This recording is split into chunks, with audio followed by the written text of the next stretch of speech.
देखो एक नए चैप्टर की तरफ आते हैं।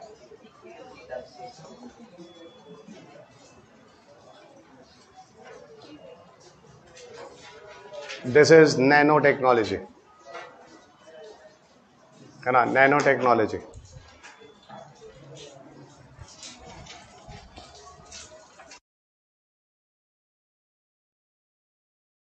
टेक्नोलॉजी देखो, जब भी मैंने बच्चों से पूछा ये बताओ नैनो टेक्नोलॉजी किसे कहते हैं, तो 99% लोगों ने, उससे ज़्यादा ही मुझे लोगों ने गलत आंसर दिया।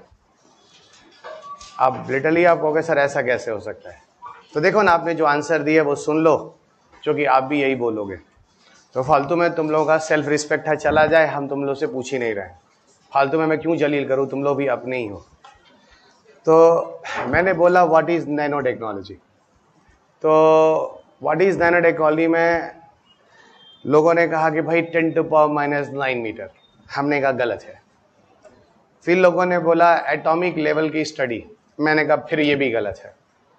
ठीक है ना। तो आप लोग भी कुछ ऐसा ही कहने वाले हैं, तो इनडायरेक्टली मैंने कह दिया कि लो आप लोग भी गलत हो। ठीक है, अब बोला नहीं। अब मेरी बात सुनो, नैनो टेक्नोलॉजी क्या होती है। देखो, एक ऐसी टेक्नोलॉजी है जो स्मॉल साइज की होती है। It does not mean 10⁻⁹ metre. पहले तो ये क्लियर कर लो। नैनो टेक्नोलॉजी नैनो टर्म से आया है। इसका मतलब ये नहीं है कि ये नैनोमीटर से डिफाइन होगा। नैनो टर्म सिर्फ ये बताता है यहां पर कि ये साइज बहुत छोटी है। Did you understand? यानी मैं एक सिंपल लैंग्वेज में बोलूँ व्हाट इज नैनो टेक्नोलॉजी, तो बोलूंगा it is a technology of small size. But condition बोलूंगा, it is a technology of small size. और ये जो टेक्नोलॉजी ऑफ स्मॉल साइज है, इसकी परफॉर्मेंस, एक्यूरेसी और रिलायबिलिटी बहुत बेहतर होने वाली है in each and every discipline. जिन जिन क्षेत्रों में नैनो टेक्नोलॉजी का उपयोग कर सकते हैं, जैसे इलेक्ट्रॉनिक्स, कंप्यूटर्स, मेडिकल्स, मेडिसिन, इन सब एरियाज में वो कहलाएगा नैनो टेक्नोलॉजी। यानी मैं कैसे बोलूं, it is a technology of small size to enhance its performance, accuracy, reliability in various disciplines like computer, electronics, medicine, etc. बात समझ में आ रही है कि नहीं आ रही है? नैनो टर्म का फिर मैं कह रहा हूं बिल्कुल 10⁻⁹ से लेना देना है ही नहीं, बट हाँ वर्ड वहीं से लिया गया। ओके, जो ये बताता है कि ये टेक्नोलॉजी छोटे साइज पर ही बन सकती है, ये टेक्नोलॉजी छोटे साइज पर ही संभव हो सकती है, और उसी को हमने दुनिया में बोला नैनो टेक्नोलॉजी। समझा ले गया होगा? It is a technology of small size. ये एक छोटे आकार की तकनीक है, लिख लो। It is a technology of small size, it is a technology of small size to enhance its performance, accuracy and reliability. It is a technology of small size to enhance its performance, accuracy and reliability in various discipline. तो एक छोटी तकनीकी जो बहुत बड़े काम कर सकती है, ठीक है, अपने परफॉर्मेंस, एक्यूरेसी, रिलायबिलिटी के बेस पर विभिन्न क्षेत्रों में। अब वो कौन कौन से एरियाज या क्षेत्र, डिसिप्लिन हो सकते हैं? As for example computer, electronics, computer हो सकता है, इलेक्ट्रॉनिक हो सकता है, मेडिसिन हो सकता है, एटसेट्रा हो सकता है। तो एक ऐसी तकनीकी जो बहुत छोटे आकार की होती है और जो बड़े बड़े काम करती है अपने गुणवत्ता के आधार पर डिफरेंट क्षेत्रों में, इलेक्ट्रॉनिक, कंप्यूटर वगैरह में, वो एक नैनो टेक्नोलॉजी कहलाती है। अब देखो यहाँ नैनो टेक्नोलॉजी में अगर मैं जाऊं और थोड़ा समझाने की कोशिश करूं, तो नैनो टेक्नोलॉजी को और बेहतर तरीके से, तो इसके दो अप्रोचेस हैं जिसके through I am going to define with you about the nano technology. So nano technology के अप्रोचेस ऑफ नैनो टेक्नोलॉजी, यानी नैनो टेक्नोलॉजी को किन तरीकों से समझ सकते हैं। ठीक है, नैनो टेक्नोलॉजी को किन तरीकों से समझ सकते हैं, नैनो टेक्नोलॉजी अप्रोचेस। इनमें दो आते हैं बच्चों, देखो, एक तो आता है टॉप टू बॉटम, एक आता है बॉटम टू टॉप। लेकिन उसके पहले मैं थोड़ा कुछ चीजें लिख देता हूं। ठीक है, जैसे मैंने कहा, मान लो एक साइज ये है जिसको मैंने कहा ए, एक साइज ये है जिसको मैंने कहा बी, और एक साइज ये है जिसको मैंने कहा सी। तो आपको खुद दिख रहा है। अच्छा, 3 डिफरेंट डॉट्स डिफरेंट साइजेस के रवि सर ने बोर्ड पे बनाए हैं। सबको पता है ये लार्जेस्ट साइज है। Of course when you see this picture you can see विटेरियल कि सर ये ना लार्जेस्ट साइज का है, बहुत बड़े आकार का है। और ये ना सबसे छोटा अगर मान लो स्मॉलेस्ट है तो ये स्मॉलेस्ट हो गया। मैंने इसको स्मॉलेस्ट साइज लिख दिया। इन दोनों के बाद मेरे दिमाग में और छोटा बना लेते, आप क्या करें? तो मैंने कहा भाई ये लीस्ट साइज हो गया। इन तीनों में सबसे छोटा, तो मेरे पास कोई वर्ड ठहरा नहीं, मैंने इनको बोल दिया it is a least size. तो एक हो गया लार्जेस्ट साइज, एक हो गया स्मॉलेस्ट साइज्ड, और एक हो गया लीस्ट साइज। ओके, ये 3 चीजें हो गई, लार्जेस्ट साइज्ड, स्मॉलेस्ट साइज्ड और लीस्ट साइज। 3 हो गए। अब जरा समझो बच्चों, क्या है ये चीजें, बताता हूं। देखो, अगर मैं पूछूं इसमें से नैनो टेक्नोलॉजी कौन सी है, मुझे पता है आप आंसर दे देंगे जो कि गलत है। आप आंसर दे देंगे जो गलत है ना, हम खुद ही बोल रहे हैं गलत है आप लोग, क्योंकि अभी क्वेश्चन पूरा ही नहीं, मैंने तो सिर्फ साइज बोला, मैंने तो परफॉर्मेंस एक्यूरेसी बोली ही नहीं, आप आंसर देने लगे। हमें पता ही था आप लोग कहाँ नैनो टेक्नोलॉजी समझ में आई है। हम तभी तो बोले आप लोग सिर्फ नहीं पूछेंगे, बेइज्जती होगा आपका, है क्या नहीं। हम देखो कॉन्फिडेंस देखो, इसीलिए हम आपसे पूछे नैनो टेक्नोलॉजी बताओ, ठीक है। इसीलिए हम बोले हम नहीं पूछेंगे कि कौन नैनो टेक्नोलॉजी है, क्योंकि मैंने अभी सिर्फ साइज बताई है। मैंने किसी को बोला परफॉर्मेंस एक्यूरेसी नहीं, तो अभी पूरा कर दे दो क्वेश्चन। तो मैं कहूंगा भाई ऐसा है, इसकी परफॉर्मेंस एक्यूरेसी और भरोसा, रिलायबिलिटी इसको कहते हैं। मतलब कार्य हो गया, सटीकता हो गई और भरोसा हो गया। रिलायबिलिटी भरोसे को कहते हैं। किसका ज्यादा है? तो मैंने बोला भाई लार्जेस्ट साइज वाला सबसे घटिया है। अच्छा, छोटा करते क्या ये सबसे बढ़िया हो गया, और छोटा करते क्या क्वालिटी खराब होने लगी, ओ ये तो एवरेज हो गया। एग्जैक्टली, ये एवरेज होने लगा। नई बात समझ में आ रही है? मतलब ये देखो, वर्स्ट से बेस्ट हुआ, और छोटा किए खराब हो गया, और छोटा करे बर्बादी हो जाएगा। तो सर छोटे करने की भी एक लिमिट होती है। नई बात समझ में आ रही है? जहां तक परफॉर्मेंस एक्यूरेसी रिलायबिलिटी होती है, और वहीं तक हम नैनो बोलेंगे, क्योंकि जो छोटा है उससे भी छोटा हो सकता है, और जो उससे छोटा है उससे भी छोटा हो सकता है। सो इसको हम बोलेंगे, this is called as top to bottom approach of nano technology. क्या बोलेंगे इसको? Top to bottom approach of nano technology. अच्छा, बड़े से छोटा, बहुत सही। ये कौन सा अप्रोच कहलाएगा? Top to bottom approach. और ये बहुत छोटा से बड़ा, लेकिन है तो ये भी छोटा ही ना, इसको बोलेंगे बॉटम टू टॉप अप्रोच। देखा मतलब कितना आप लोग इंटेलिजेंट हो गए सिर्फ 15 मिनट्स के अंदर ही। वाह, बहुत बढ़िया, बहुत बढ़िया। एक हो गया टॉप टू बॉटम अप्रोच, और दूसरा हो गया बॉटम टू टॉप अप्रोच। बढ़िया से समझा दिया मैंने। I just to introduce the nano technology very well, है ना। मैं अपने हिसाब से मैंने आपको बेसिक कंसेप्ट समझा दिया।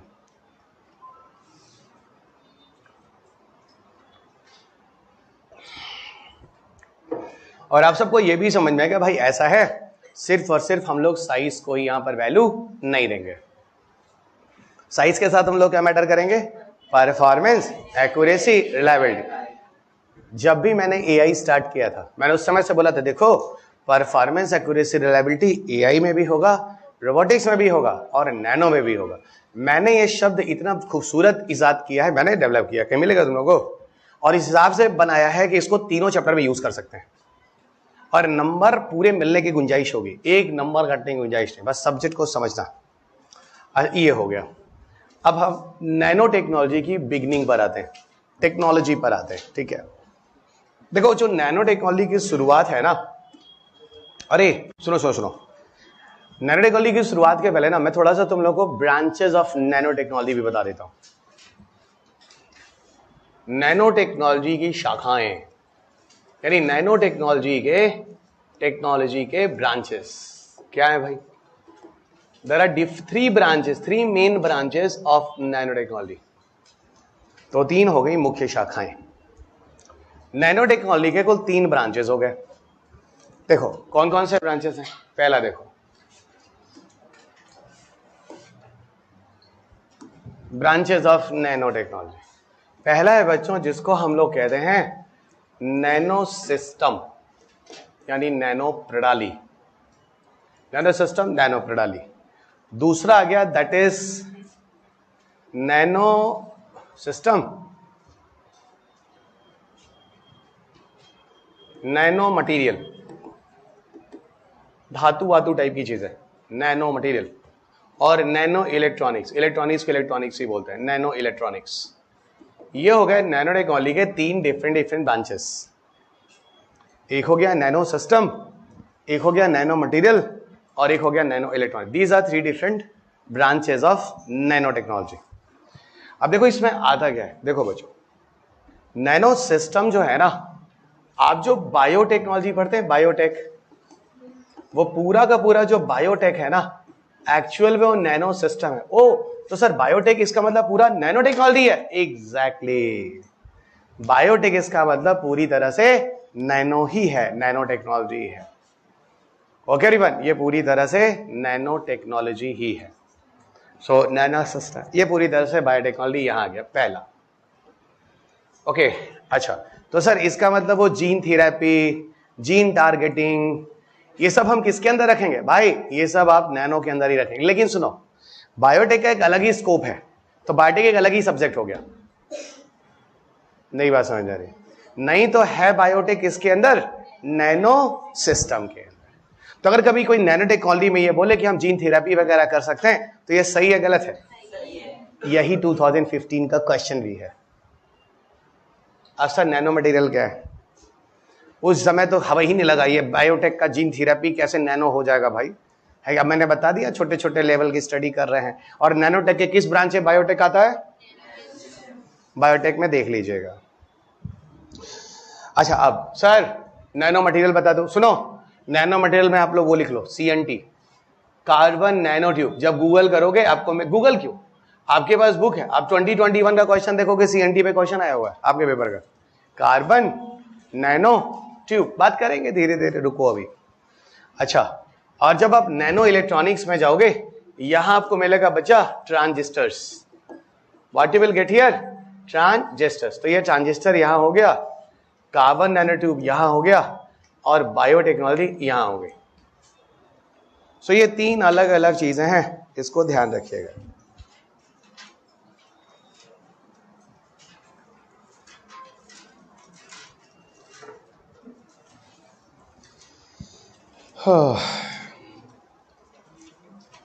और आगे बढ़ते हैं। बायोटेक्नोलॉजी, CNT और नैनो इलेक्ट्रॉनिक्स, डन। अब सुनो, अब आते हैं हम बायोटेक्नोलॉजी के अंदर एंटर करते हैं, ठीक है। अब आते हैं डेवलपमेंट। बायोटेक की शुरुआत, सॉरी नैनोटेक की शुरुआत कहां से होती है? देखो ऐसा है, नैनोटेक की पहली कहानी शुरू होती है 1981 से। 1981 में एक माइक्रोस्कोप न्यूज में आता है जिसका नाम है स्कैनिंग टनलिंग माइक्रोस्कोप। और ये जो माइक्रोस्कोप है, ये ऐसा माइक्रोस्कोप है जो छोटे साइज के ऑब्जेक्ट्स को बहुत आसानी से देखने में मदद करता है। स्कैनिंग टनलिंग माइक्रोस्कोप, ठीक है, जिससे छोटी चीजों की और ज्यादा समझ हो पाती है, अंडरस्टैंडिंग हो पाती है, ठीक है। 1981 द फर्स्ट बिगनिंग। दूसरा 1985 में एक चीज न्यूज में आता है, fluorine discovery.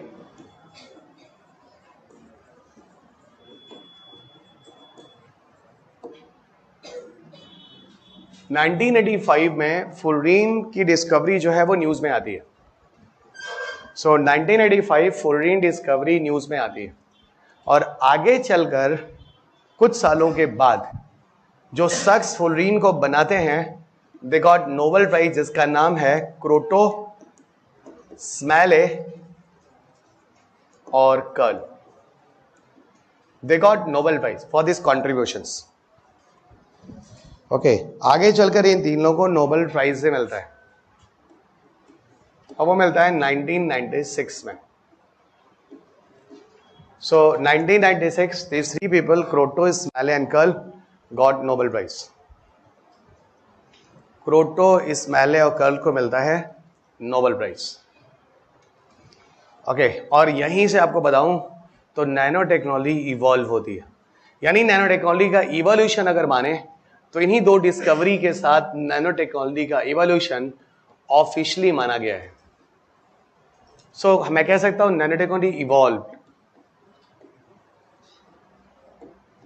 Nano technology evolve from this Kroto, Smalley और Curl. So nano technology evolve from here. Okay, ये हो गया नैनो टेक्नोलॉजी का इवोल्यूशन। अब पहले हम लोग थोड़ी सी बात करेंगे फुलरीन के बारे में। फुलरीन क्या है? देखो ऐसा है, फुलरीन पहला नैनो सब्सटेंस जाना जाता है। दुनिया का पहला नैनो सब्सटेंस एक ऐसा नैनो पदार्थ जो बनाया गया। और आप सबको पता है टेक्नोलॉजी जो है ये पूरी तरह से ह्यूमन मेड है, इसमें भगवान का कुछ भी किया जा रहा नहीं। एक स्टेटमेंट जो मैं आपको बार बार कहता हूं, साइंस नेचर में है, टेक्नोलॉजी ह्यूमन के वेलफेयर के लिए बनाया है कि नहीं? तकनीकी जो है वो मानव ने मानव के कल्याण के लिए बनाई। बहुत बार हो गया, तो 5वीं या 7वीं बार में बोल रहा हूँ, याद है कि नहीं याद है? ठीक है, तो भैया टेक्नोलॉजी तो ये ह्यूमन ने बनाया ना फुलरीन, कहीं नेचर में थोड़ी ना मिलता है, कुदरत ने कहीं बना के नहीं, that's not available anywhere in the nature, ये हम बनाते हैं। ठीक है, सुनो, ये जो फुलरीन है that I am telling you as a nano substance, ये दुनिया का पहला नैनो सब्सटेंस है जो बनाया गया। और ये कैसे बना मैं बताता हूँ। ये साइंटिस्ट होते हैं, वो लैब में काम कर रहे थे, केमिस्ट्री का लैब था, और इनको जो नोबेल प्राइज मिला वो केमिस्ट्री का ही मिला, याद रखना। ये 3 साइंटिस्ट से लैब में काम कर रहे थे, और जहां लैब किस्मत से बना, देखो किस्मत, कभी कभी ऊपर वाला एकदम मतलब नोबेल प्राइज दिला देता है। ये लोग काम कर रहे थे और सामने ही एक चीज रखी थी जिसको कहते हैं graphite. Graphite I don't think so किसी को प्रॉब्लम है समझने में, वो पेंसिल में ग्रेफाइट ही होता है, जो फ्रिक्शन करके आप उसी से लिखते हैं। पेंसिल में what you people are using, graphites, वो घिसता है तो पेज पे लिखा जाता है। ये जो ग्रेफाइट है ना, ग्रेफाइट है, वो सामने ग्रेफाइट का पाउडर रखा होता है, पेंसिल वाली चीज रखा होता है, और उस लैब में कुछ ऐसी कंडीशन बन जाती है। अब जैसे इस क्लासरूम के अंदर एक कंडीशन है ना, एसी चल रहा है, कुछ प्रेशर है, मतलब टेम्परेचर है, कुछ ह्यूमिडिटी है, कुछ ऐसे सर्कमस्टांसेस, क्लास के अंदर कुछ इन्वायरमेंटल फैक्टर्स आ रहे कि नहीं आ रहे हैं? अच्छा, कुछ ऐसे फैक्टर्स बन जाते हैं उस लैब में, उस लैब के अंदर, केमिस्ट्री लैब में कुछ ऐसे फैक्टर्स बन जाते हैं जिसकी मदद से ग्रेफाइट, अच्छा ग्रेफाइट जो होता है टोटल कार्बन का बना होता है, इसमें ना तो नाइट्रोजन होता है, ना फास्फोरस होता है, ना सल्फर होता है, ना कैल्शियम होता है, ना ओनली कार्बन होता है। उसमें को जो कार्बन के पार्टिकल होते हैं इन ग्रेफाइट्स में जो अवेलेबल होते हैं, सब एक साथ आते हैं और 60 कार्बन एक साथ मिलकर एक स्फेरिकल बॉडी का शेप ले लेते हैं। और वही जो शेप होता है, कितने कार्बन मिलकर आते हैं? 60 कार्बन, और वही मिलकर बनाते हैं क्या? फुलरीन। और ये स्फेरिकल शेप का होता है स्ट्रक्चर। किस शेप का होता है? स्फेरिकल शेप का स्ट्रक्चर होता है।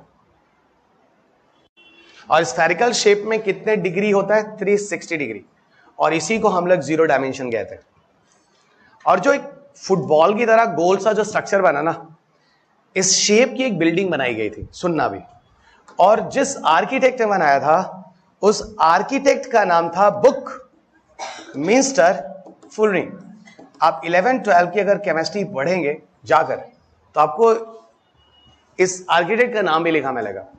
इस आर्किटेक्ट के नाम पर जो बिल्डिंग बनाता है, इसका नाम भी क्या रखा गया? फुलरीन। तो फुलरीन एक्चुअल में एक आर्किटेक्ट का नाम था, और इस आर्किटेक्ट ने उसी तरह की एक बिल्डिंग बनाई थी जिस तरह का शेप लैब के अंदर ग्रेफाइट से बना था, इसलिए उस आर्किटेक्ट के नाम पर इसका नाम फुलरीन रखा गया। कुछ समझ में आ रहा है? पक्का है ना? रुको, अभी बहुत स्लो चल रहा हूं मैं, क्योंकि टेक्निकल है ये, आराम से चलेंगे, हड़बड़ाने की जरूरत नहीं है। इतनी मेहनत हमने टफ चैप्टर पे कर डाला, तो 2-4 चैप्टर और बचते हैं, कैसे छोड़ दे हैं कि नहीं? इतनी दूर से मेहनत कर रहे हैं, आराम से चलो, ठीक है। अब ये फुलरीन का स्ट्रक्चर वैसे तो आपकी बुक में है ना? अगर क्यों आपको पढ़नी है, मैं ही तो वो टीचर हूं जो आपको सिर्फ इंडिया में बुक पढ़ने के लिए कहता हूं, बाकी सब अपना नोट्स कहते हैं पढ़ लो, IAS बन जाओ, इसीलिए आप नहीं बन पाते हैं, है ना? अब देखो ये फुलरीन का एक स्ट्रक्चर है, और ये देखो, ये आपको फुलरीन का स्ट्रक्चर पूरा आराम से स्क्रीन पे दिख रहा है, सब कोई देख सकता है। देखो भाई, ये फुलरीन है। ये फुलरीन का जो स्ट्रक्चर है, ये 60 कार्बन है। इसमें कितने कार्बन है? 60 कार्बन, ठीक है। ये 60 कार्बन, ठीक है, ये 60 कार्बन है। और इस 60 कार्बन का जो स्ट्रक्चर है, ये ऑटोमेटिक बना था लैब में। किस्मत, नोबेल प्राइज एकदम, मतलब सूर्य और गुरु एक ही कक्षा में रूप बॉक्स में बैठा था, पूरा प्रबल स्कोप था विश्व गुरु बनने का, ठीक है। देखिए विश्व गुरु को कहीं और मत ले जाइएगा, ठीक है, मैं नोबेल प्राइज गुरु की बात कर रहा हूं। इधर आइए। अब ये जो दिख रहा है ये बॉल लाइक स्फेरिकल बॉडी है कि नहीं, समझ में आ गया? इसमें काउंट करोगे तो टोटल 60 कार्बन होगा। कुछ लोगों को लग रहा है पता नहीं था कि आज मैं कब बुलाया था, पढ़ाता हुआ जैसे सुनते नहीं। एक लोग और थे अभी बाद पहले आए हैं, थोड़ी देर पहले, है ना। अब देखो इसमें होता क्या है, आगे बढ़े, सुन जाना। ये चीज ऑटोमेटिक बनी, इस चीज में था क्या, ऐसा कुछ था। कैसे जाएगा भाई ये, गो एग्जिट फुल स्क्रीन, गो गो गो। अब ये देखो ऐसा है, मैं फुल्लीन बनाने जा रहा हूं। देखो ये बच्चों कार्बन है, ये देखो carbon carbon carbon carbon carbon carbon carbon carbon carbon carbon carbon carbon carbon again carbon, फिर बहुत सारा carbon, then again carbon, then again carbon carbon and carbon, then carbon and carbon and carbon carbon carbon carbon carbon carbon carbon again carbon carbon carbon carbon carbon carbon carbon carbon carbon carbon carbon carbon carbon carbon again carbon carbon और ये carbon और carbon. मान लो बच्चों ये total 60 carbon है। कितने carbon है? मान लो 60 कार्बन है। कहीं पर 5 कार्बन एक रिंग में और कहीं पे 6 कार्बन एक रिंग में, ठीक है। अब सर कैसे? अरे भाई ये देखो यहाँ पे 5 दिख रहे हैं, 1 2 3 4 5, ये देखो यहाँ पे 6 दिख रहे, 1 2 3 4 5 6। Not understood?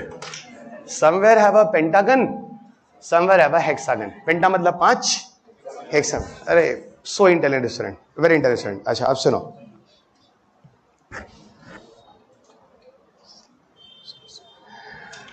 ये क्या है? 60 कार्बन की शीट। क्या ये? बोलो 60 कार्बन की शीट। बहुत बढ़िया। अब देखो जरा समझो,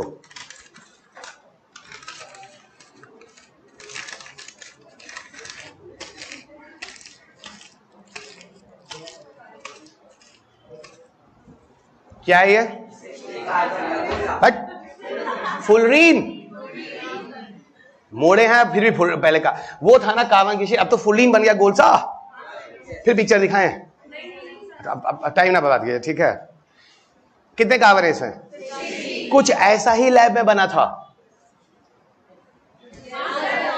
सर। इसका एप्लीकेशन क्या है? वेट, अभी एप्लीकेशन बाद में। अब हमको क्या पता, हम वहां थे, कैसे दिखा, ये कोई लॉजिक है क्या? अच्छा फिर फालतू बात, उन्होंने क्या किया, ऐसे किया, कुछ नहीं हुआ, दिख गया, नोबेल प्राइज मिला, कहानी इधर आओ, है ना। हाँ इधर सुनो, हमको सुनाई नहीं दे रहा है ना, एकदम हम ऊपर, हम आज ऊंचा सुनते हैं। इधर सुनो, ये मान लो एक स्फेरिकल बॉडी, अरे let me finish this, okay. ये एक स्फेरिकल है, ठीक है। अब मेरे हाथ में एक कैंची है, सीजर, मैंने यूं यूं यूं यूं कट कर दिया। जैसे ही कट करूंगा चीज खुल जाएगी और खुल के एक प्लेन शीट बन गई। अरे इसी को तो बॉल बनाया था, जैसे काटा सीधा कर इसको, है ना, एकदम एकदम प्लेन शीट बन गई, प्लेन शीट बन गई। अब ये जो कार्बन शीट है, कितने कार्बन है? ये फुलरीन से बना, फुलरीन से बना। अब देखो ये फुलरीन का जैसे काटा, ये फुलरीन की कार्बन शीट बन गई, कार्बन शीट बन गई। अब इस कार्बन शीट को अगर इस वाली बॉन्डिंग को इस वाले से जोड़ देता,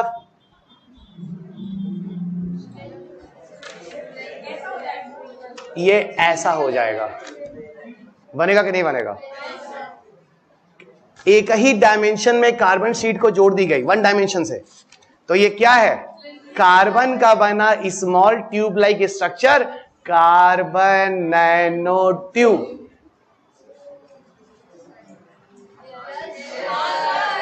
है ना।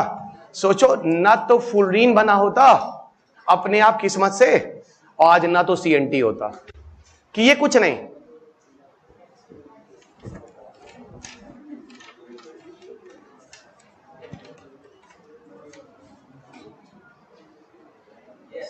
Carbon nanotube. तो सर 0 डायमेंशन गोल वाला 360 डिग्री फुलरीन, बोले हम लोग फुलरीन। सर वो कार्बन शीट को एक डायमेंशन में जोड़ दिया, कार्बन नैनोट्यूब। और अगर बताओ हम इसको कुछ ना करें, ऐसे ही रहने दे, तो carbon sheet 1 dimension X 1 dimension Y 2D, ये है ग्राफीन। नहीं समझ आया? ये क्या है? ग्राफीन। सर तो फिर तो 60 कार्बन से शेप फुलरीन हो गया, 60 कार्बन का शेप CNT हो गया, और 60 कार्बन का ही शेप ग्राफीन हो गया। केमिस्ट्री में हम लोग एक चीज पढ़ते थे, formula same but different structure, and due to this reason property change. Chemistry में जाना, 9-10 की क्लास की बुक में पढ़ना, अगर सेम केमिकल फार्मूला की चीज अगर है, स्ट्रक्चर बदल जाए तो उसके गुण बदल जाते हैं। और हम लोग बचपन में सबसे खूबसूरत एग्जांपल डायमंड और ग्रेफाइट को पढ़े थे। बोलो हाँ। डायमंड और ग्रेफाइट दोनों में कार्बन वही है, पर दोनों की शक्लें अलग है। फार्मूला दोनों का एक ही है, बस शक्लें अलग है। और शक्लें अलग अलग होने से, स्ट्रक्चर अलग होने से, एक बहुत ही सॉफ्ट ग्रीसी हो गया, पेंसिल में लिखा जा रहा है, और दूसरा दुनिया का पृथ्वी पर मौजूद सबसे हार्डेस्ट चीज बनी। क्या है उसका नाम? Natural hardest, diamond. डायमंड प्रकृति में बना सबसे हार्डेस्ट वस्तु मानी जाती है, और दोनों में कार्बन सेम है। अच्छा, तो ये बताओ, फुलरीन, CNT और graphene, these all are also carbon allotropes are not? समझ गए? 60 carbon, structure change, property change. रुको, अभी तुम लोग को पॉपुलर होना है, आ जाओ कैमरे के सामने, चलो 3 लोग आओ, जल्दी आओ। सोच रहे हैं 2 4 5, 3 लोग आओ, 3 जल्दी आओ, 3 लोग, गुस्सा ना दिलाओ। 6, 3 लोग आओ, जल्दी बनो, जूता उता, इधर आओ, जल्दी आओ, चलो इधर। सोच रहे शर्माओ नहीं, ठीक है, ससुराल नहीं जा रहे, इधर आओ, है ना।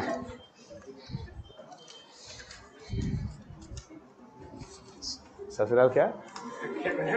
कैमरे में। अच्छा, देखे विश्व पॉपुलर हो रहे तुम लोग, ऑनलाइन हो तुम लोग, इधर आओ।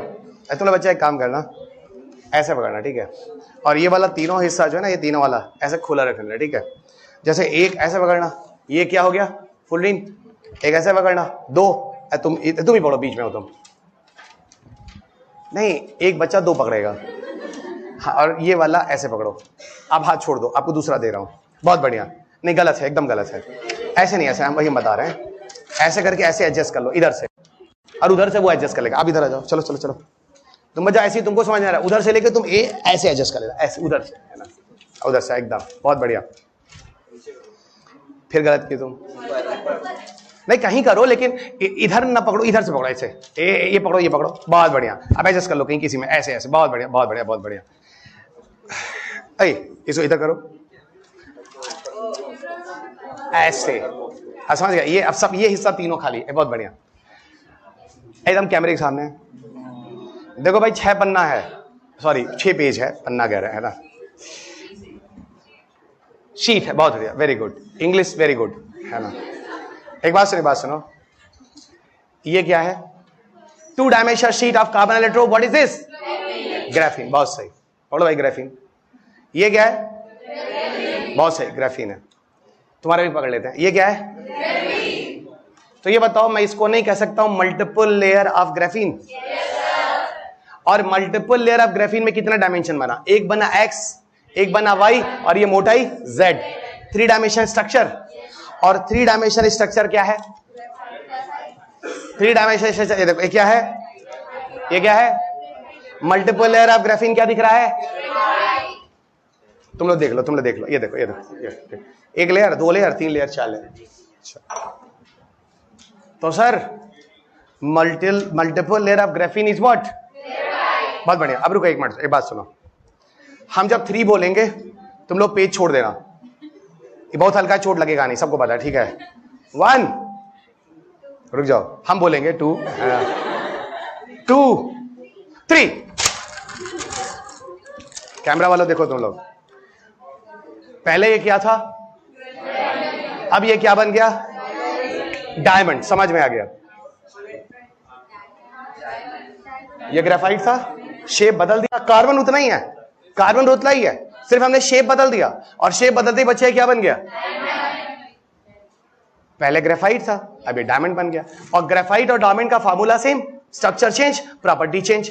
Diamond hardest natural substance, graphite soft greasy, घिस सके, ग्रीसी मतलब जो घिस सके।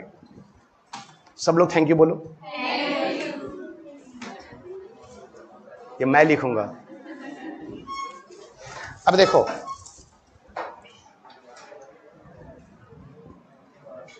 नाइनटीन 1991 में बना था CNT।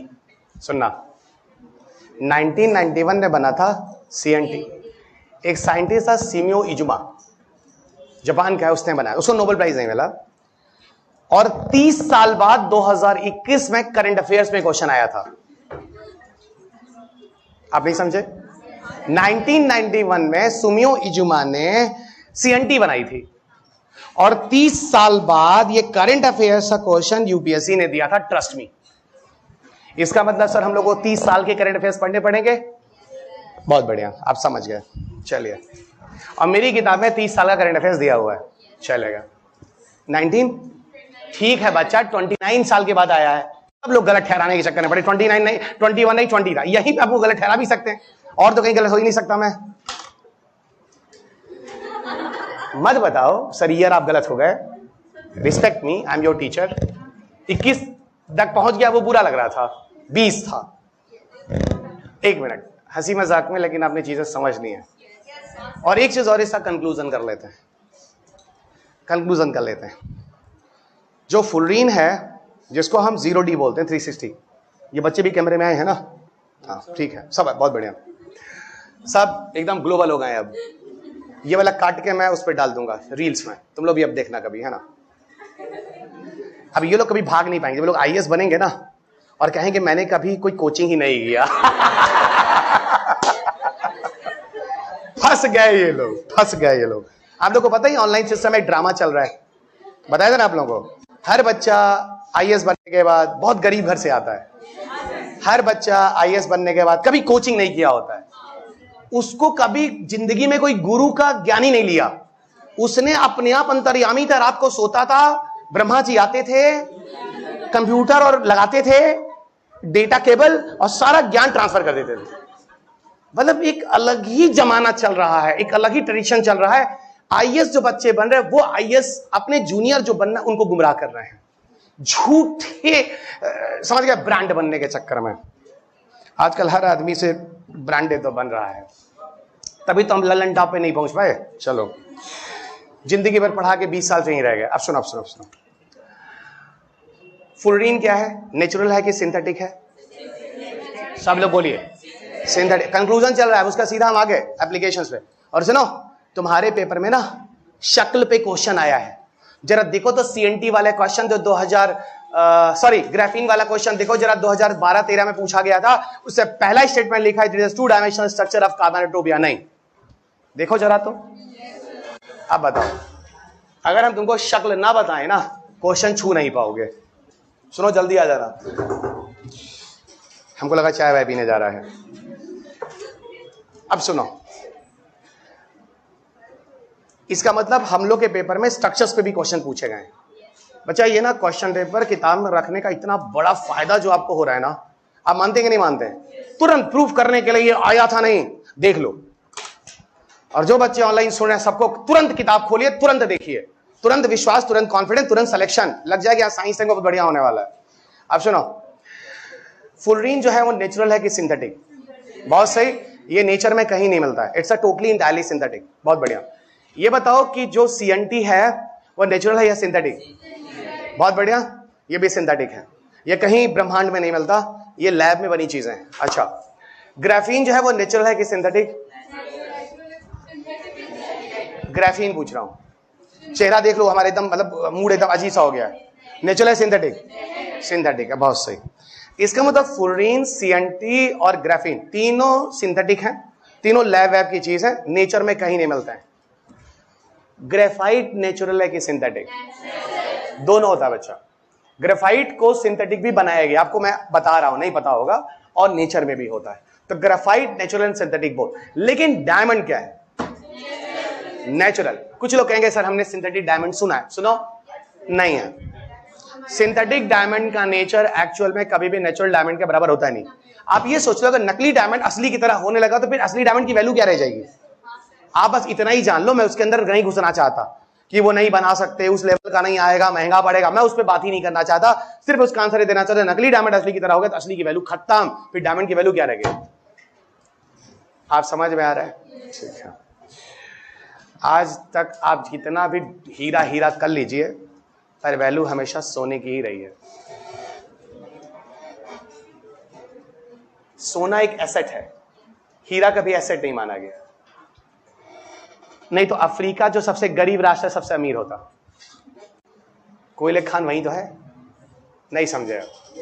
दुनिया में सोने की वैल्यू नहीं कम होती, हीरे की कोई वैल्यू ही नहीं होती। तो सर वो शादी में हीरे की अंगूठी, बेवकूफ है, सोने की अंगूठी लो, बच्चे भी उसको यूज कर पाएंगे।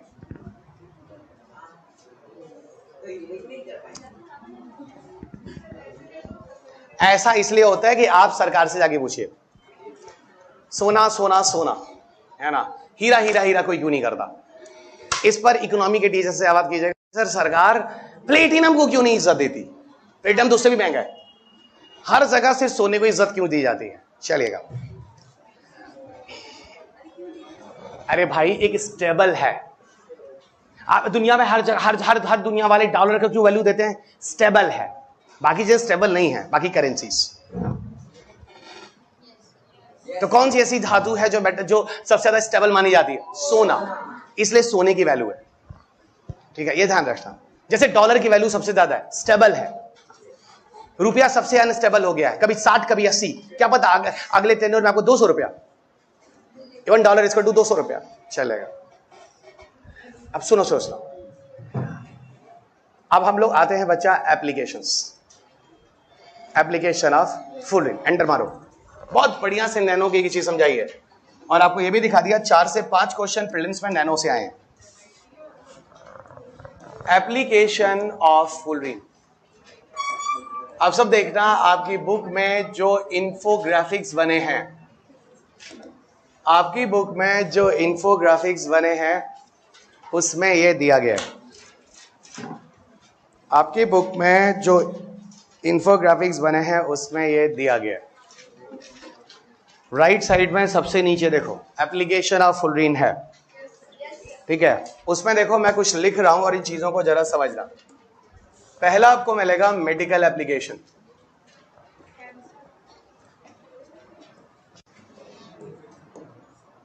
फर्स्ट एप्लीकेशन आपको मिलेगा मेडिकल एप्लीकेशंस।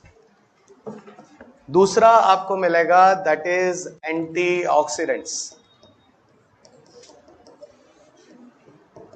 दूसरा आप सबको मिलेगा बच्चों एंटीऑक्सीडेंट्स।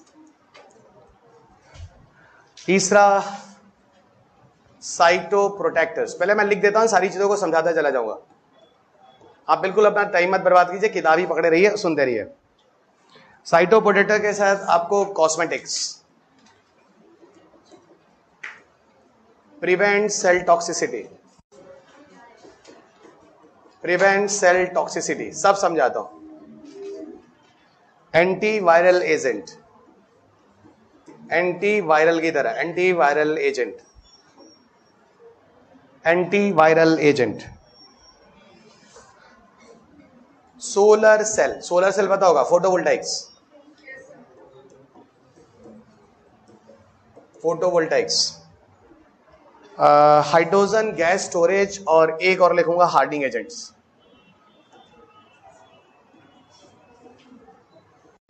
सब बताता हूं। हाइड्रोजन गैस स्टोरेज, और हार्डनिंग एजेंट।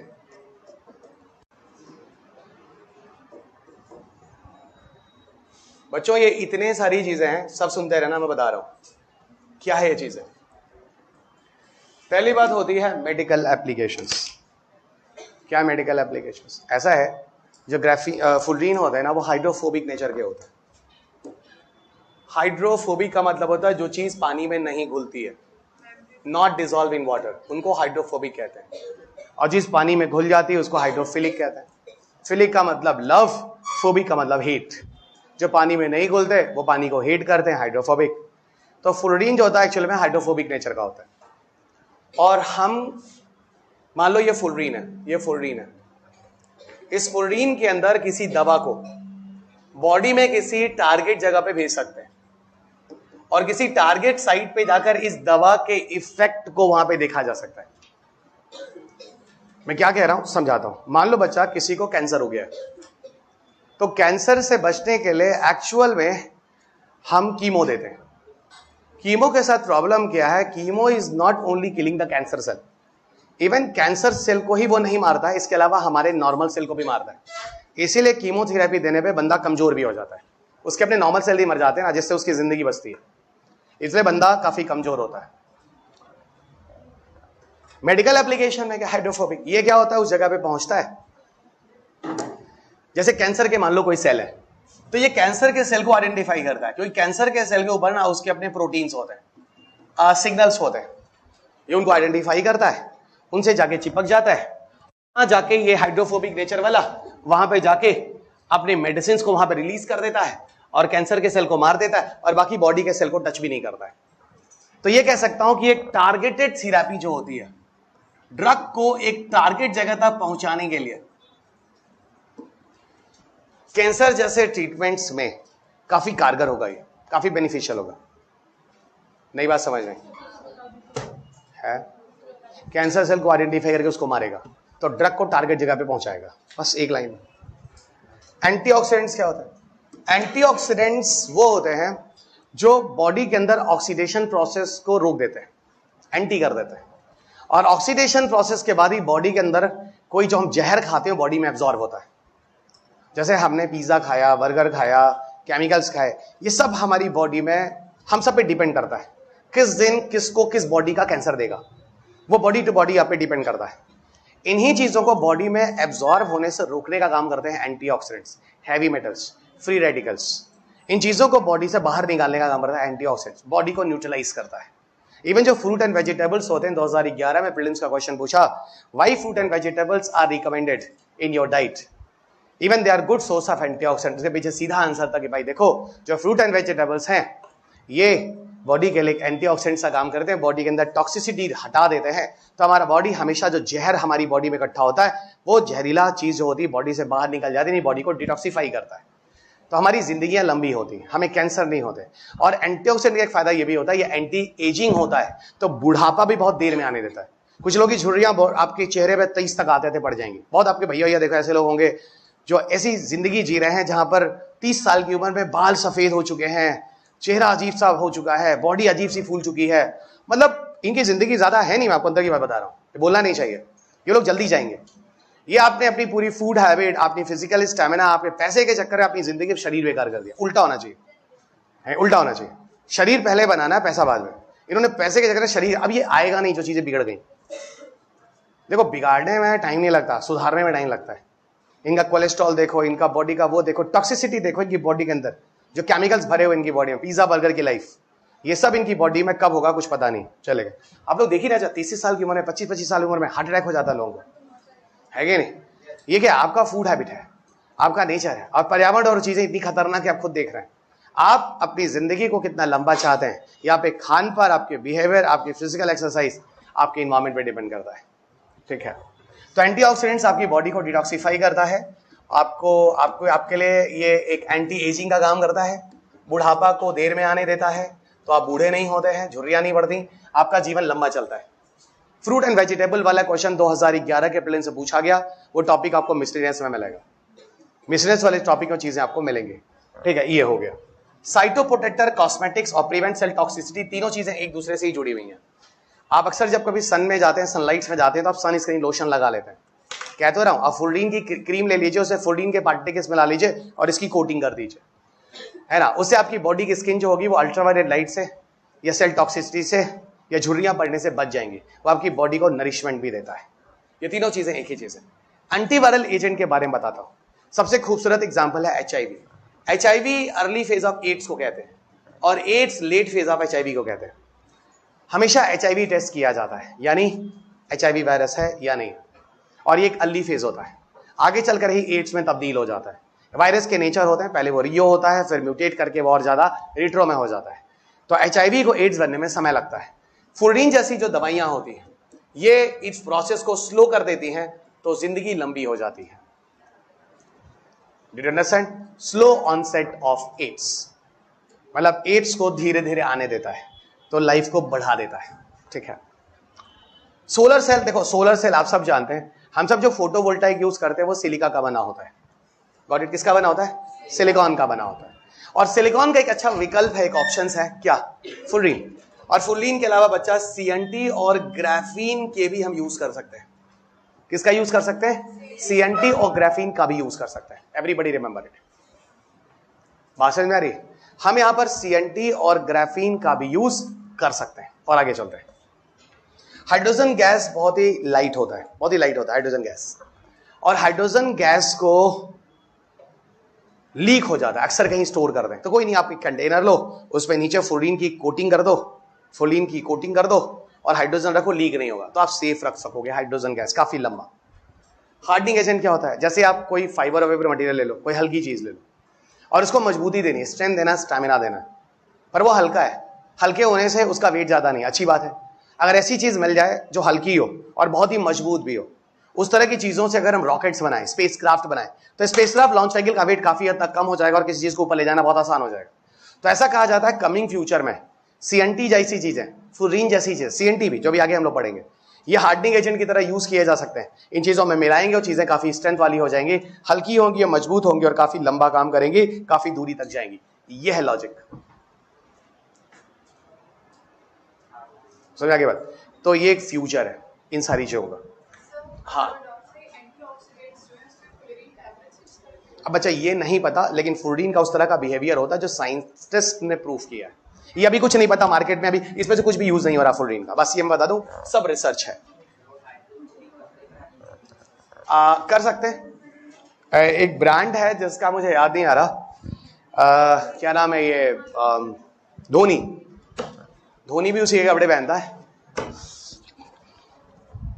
उस पर अगर मैं पानी गिराऊं ना, नहीं होता। क्या क्या बता बता उसका नाम नहीं पता, मेरे को भी नहीं आता है। जीएम जैम पता नहीं। वाटर प्रूफ छोड़ो, सब्जी गिरा दो, ऐसे झाड़ दूंगा मैं। वाटर प्रूफ सब्जी गिरा दो, सब्जी, आम खाओ गिरा दो, कुछ नहीं फर्क पड़ता, साफ। कुछ ज्यादा हो गया, पढ़ाई कर देगा ना।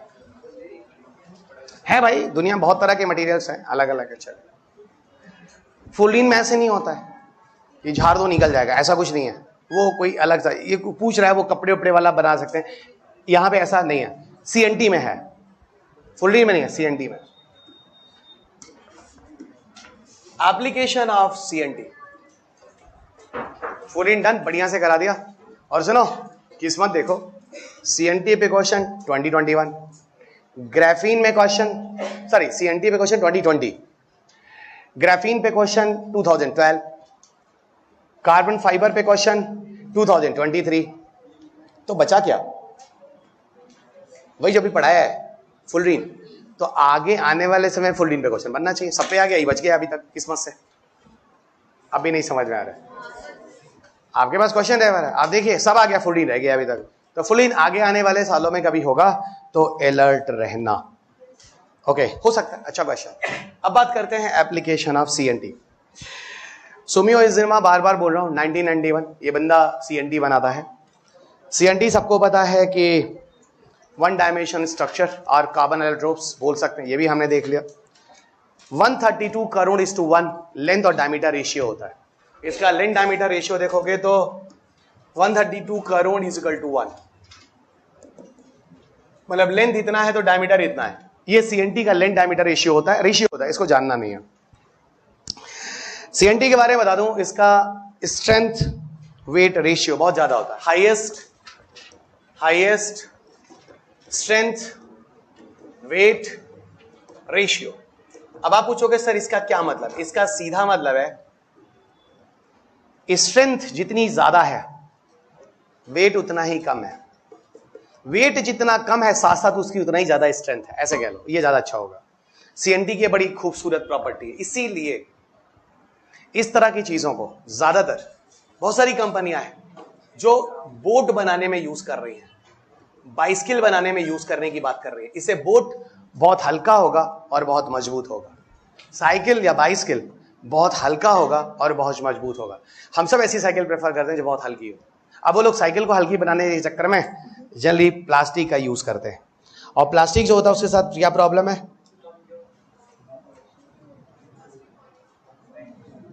प्लास्टिक के साथ प्रॉब्लम यह है बच्चों कि प्लास्टिक ड्यूरेबल नहीं होता, टूट फूट जाता है। मैं डिकम्पोज की बात नहीं कर रहा, ड्यूरेबिलिटी की बात कर रहा हूं, मजबूत नहीं होता उतना। This is the problem there. आगे चलते हैं, ओके आगे चलते हैं। CNT में ये कुछ चीजें हो गई। अच्छा एक बात और बता दो, CNT को हम कैंसर ट्रीटमेंट के लिए भी यूज कर सकते हैं। अब आप पूछोगे इसको कैंसर ट्रीटमेंट के लिए कैसे यूज कर सकते हैं? ऐसा है, CNT जो कैंसरस सेल होते हैं उनको आइडेंटिफाई कर सकता है। पहले तो दे आइडेंटिफाई कैंसरस सेल। अब ये भी आपको समझ में आ गया कैंसर सेल को कैसे आइडेंटिफाई किया जा सकता है, क्योंकि जो कैंसर सेल होंगे उनके सरफेस पर कुछ अलग तरह के सिग्नल प्रोटीन्स होते हैं, बस ऐसे जान लो, कुछ अलग ही होते हैं उनके सरफेस के ऊपर। नॉर्मल सेल के अलग ऊपर होता है, कैंसर के ऊपर अलग होता है, ऐसे कुछ उनको आइडेंटिफाई कर सकते हैं। और कैंसर सेल को आइडेंटिफाई करने के बाद हम लोग की बॉडी के सेल पर सबसे बाहर एक लेयर होती है, कहते हैं सेल मेम्ब्रेन। उस सेल मेम्ब्रेन से ये पेनिट्रेट कर जाता है। क्या कर जाता है? पेनिट्रेट कर जाता है और जाके कैंसर के सेल को मार देता है। इसीलिए इसको माना जाता है कि ये कैंसर थेरेपी में भी यूज में लाया जा सकता है। ओके, कैंसर थेरेपी में भी हम लोग इसको यूज में ला सकते हैं। CNT पे 2-3 एप्लीकेशन और बताता हूं, ठीक है। CNT की मदद से हम लोग केबल वायर बना सकते हैं, केबल बना सकते हैं, वायर केबल लिखो, वायर केबल बना सकते हैं। देखो जो घर के अंदर हम लोग केबल यूज करते हैं, इलेक्ट्रिसिटी केबल, वो जनरली कॉपर वगैरह का होता है, और उसके साथ दिक्कत ये होती है ट्रांसमिशन लॉसेज होते हैं। यानी जो इलेक्ट्रिसिटी कहीं से बनकर आपके घरों तक आती है तो बीच में 20% इलेक्ट्रिसिटी का लॉस हो जाता है। इसको बोलते हैं ट्रांसमिशन लॉसेस। इसको क्या बोलते हैं? Transmission losses. और अगर हम कॉपर की जगह, तांबे के तार की जगह एज ए विकल्प की तरह अगर हम CNT यूज करें तो CNT से फायदा होता है कि ट्रांसमिशन लॉस नहीं होता है, काफी हद तक कम हो जाता है। तो आप देश में 15-20% इलेक्ट्रिसिटी एक्स्ट्रा बचा लेंगे ना। नई बात समझ गए? तो CNT जो होता है, इसके जो केबल होते हैं, ये ट्रांसमिशन लॉस, इलेक्ट्रिसिटी का जो ट्रांसमिशन होता है उसमें जो इलेक्ट्रिसिटी का लॉस होता है उसको कम कर देता है, रिड्यूस कर देता है। इससे हम इलेक्ट्रिसिटी को कंजर्व कर लेते हैं, संरक्षित कर लेते हैं। इससे हम इलेक्ट्रिसिटी को क्या कर लेते हैं? संरक्षित कर लेते हैं, कंजर्व कर लेते हैं, ठीक है। मैंने अभी आपको बोला था कि सोलर सेल में तो हम यूज कर ही लेते हैं। अरे भाई फोटोवोल्टाइक्स, वो मैंने आपको फ्लोरीन में ही बोला था, फ्लोरीन, CNT, ग्राफीन सब आप सोलर पैनल में यूज कर लीजिए और इसकी एफिशिएंसी बढ़ जाती है सोलर पैनल की, बैटरी बहुत तेजी से चार्ज होगा। इसके अलावा 1-2 चीज और बताता हूं, हम इसको ट्रांजिस्टर की तरह भी यूज कर सकते हैं। किसको? CNT को। ट्रांजिस्टर इलेक्ट्रॉनिक्स में और कंप्यूटर में, इन सब चीजों में आता है, ट्रांजिस्टर्स की तरह भी यूज कर सकते हैं। आज जो हम लोग ट्रांजिस्टर लगाते हैं वो किसका बना होता है? सिलिकॉन का, सिलिकॉन का। और कह रहे हैं कि सिलिकॉन की जगह हम CNT और ग्राफीन, यहां तक कि फ्लोरीन भी, इन चीजों का भी ट्रांजिस्टर बना सकते हैं। फायदा क्या है? सुनो, असल में जो हम लोग, ऊपर का हटा दूं सारा, जगह चाहिए मुझे, ठीक है, समझो जरा। इधर देखो बच्चों, होता क्या है, सीयर, हम जब कंप्यूटर खरीदते हैं तो हम प्रेफर करते हैं अच्छी क्वालिटी का प्रोसेसर। i10 आ चुका है तो हम जाते हैं और i10 प्रोसेसर खरीद लेते हैं, क्योंकि आज सबसे अच्छा प्रोसेसर भारत में यही है, i10। i10 प्रोसेसर है जो कि सबसे अच्छा प्रोसेसर है। उसके पहले i9 था, i7 था, i5 था, और मुझे अभी भी याद है 1970s, घबराना नहीं, मैं उसमें था नहीं इस दुनिया में, जो मैंने सुना है दुनिया का पहला ट्रांजिस्टर पहला प्रोसेसर जिसका नाम था इंटेल Xeon। ये एक लिस्ट ऑफ प्रोसेसर है, यहां से लेते लेते लेते लेते लेते लेते लेते लेते लेते लेते लेते लेते आज हम कहां गए बच्चा? i10 पर। इन प्रोसेसर मतलब कंप्यूटर प्रोसेस होना, कंप्यूटर की स्पीड, कंप्यूटर की एक्यूरेसी, कंप्यूटर की रिलायबिलिटी, यानी कंप्यूटर का परफॉर्मेंस, ये डिपेंड करता है प्रोसेसर पर। जब हम भी कंप्यूटर खरीदने जाते हैं तो हमसे पूछा जाता है सर कौन सा प्रोसेसर लीजिएगा? i5 दे दो भाई, चलो i7 दे दो, चलो i9 दे दो, i10 दे दो। इसका मतलब है कि वो आपको अच्छी गुणवत्ता की चीज देने जा रही है। इसका मतलब उसके अंदर कुछ ऐसी चीज लगी है जैसे कंप्यूटर का परफॉर्मेंस बहुत तेज है। आप उस कंप्यूटर पे बड़े ग्राफिक डिजाइन और बड़े हाईफाई हैवी काम कर लीजिए, कंप्यूटर स्लो नहीं होता। मुझे आज भी याद है 2000 में, ईयर 2000 में मेरे दोस्त का एडमिशन हुआ IIT BHU में, और उसके पापा उसके लिए कंप्यूटर खरीदे। हम लोग का नहीं हुआ, हम लोग की हुकाई हुई गाँव पे। अब आपको पता ही है, वो 3 इडियट्स देखा ही होगा, दोस्त सेलेक्ट हो गया, आप रह गए तो सबसे बड़ी प्रॉब्लम, ये भी बड़ी प्रॉब्लम है। थैंक गॉड अगले साल इज्जत बच गई हम लोगों की भी, लेकिन पहले साल तो बेइज्जत हुए हम, समझ रहे हो? मुझे याद है उसके कंप्यूटर जब उसने खरीदा, उसके पिताजी ने खरीदा, भाई हम लोग बड़े खुश हो गए। हम सब पिक्चर देखते थे ना, दोस्त नहीं हुआ नहीं हुआ, हम उसे गम में देखते थे, वो खुशी में देखता था। आप समझ गए? मतलब पिक्चर देखते थे हम लोग। बचा वो बड़ा वाला कंप्यूटर होता था, डेस्कटॉप टाइप का बढ़िया सा, और बटन होता था, दबाते थे हम लोग, ठीक है। और उसके बाद उस पर हम लोग खूब वीडियो गेम खेलते थे। वो मारियो वारियो होता था, टिंग टिंग टिंग टिंग टिंग टिंग, मारियो वारियो खेलते थे, और मूवीज खूब देखते थे, गाने खूब सुनते थे। पर जानते हो जब एक साथ हम लोग 2-3 चीजें खोल लेते थे तो कंप्यूटर बहुत स्लो हो जाता था, क्योंकि प्रोसेसर था शायद पेंटियम 1, पेंटियम 2, ऐसे कुछ था उस जमाने में। सिलरॉन तो उसके बाद आया थोड़ा सा। Duo 2 कोर और तो बहुत बढ़िया आ गया। i3 i5 तो छोड़ो, आज i10 पे पहुंच चुके हो। तो सर आप क्या बोल रहे थे? मैं सब प्रोसेसर के नाम बोल रहा था, शायद आप में से कुछ सुना हो, या आप में से काफी लोगों ने नहीं भी सुना, जरूरत भी नहीं है।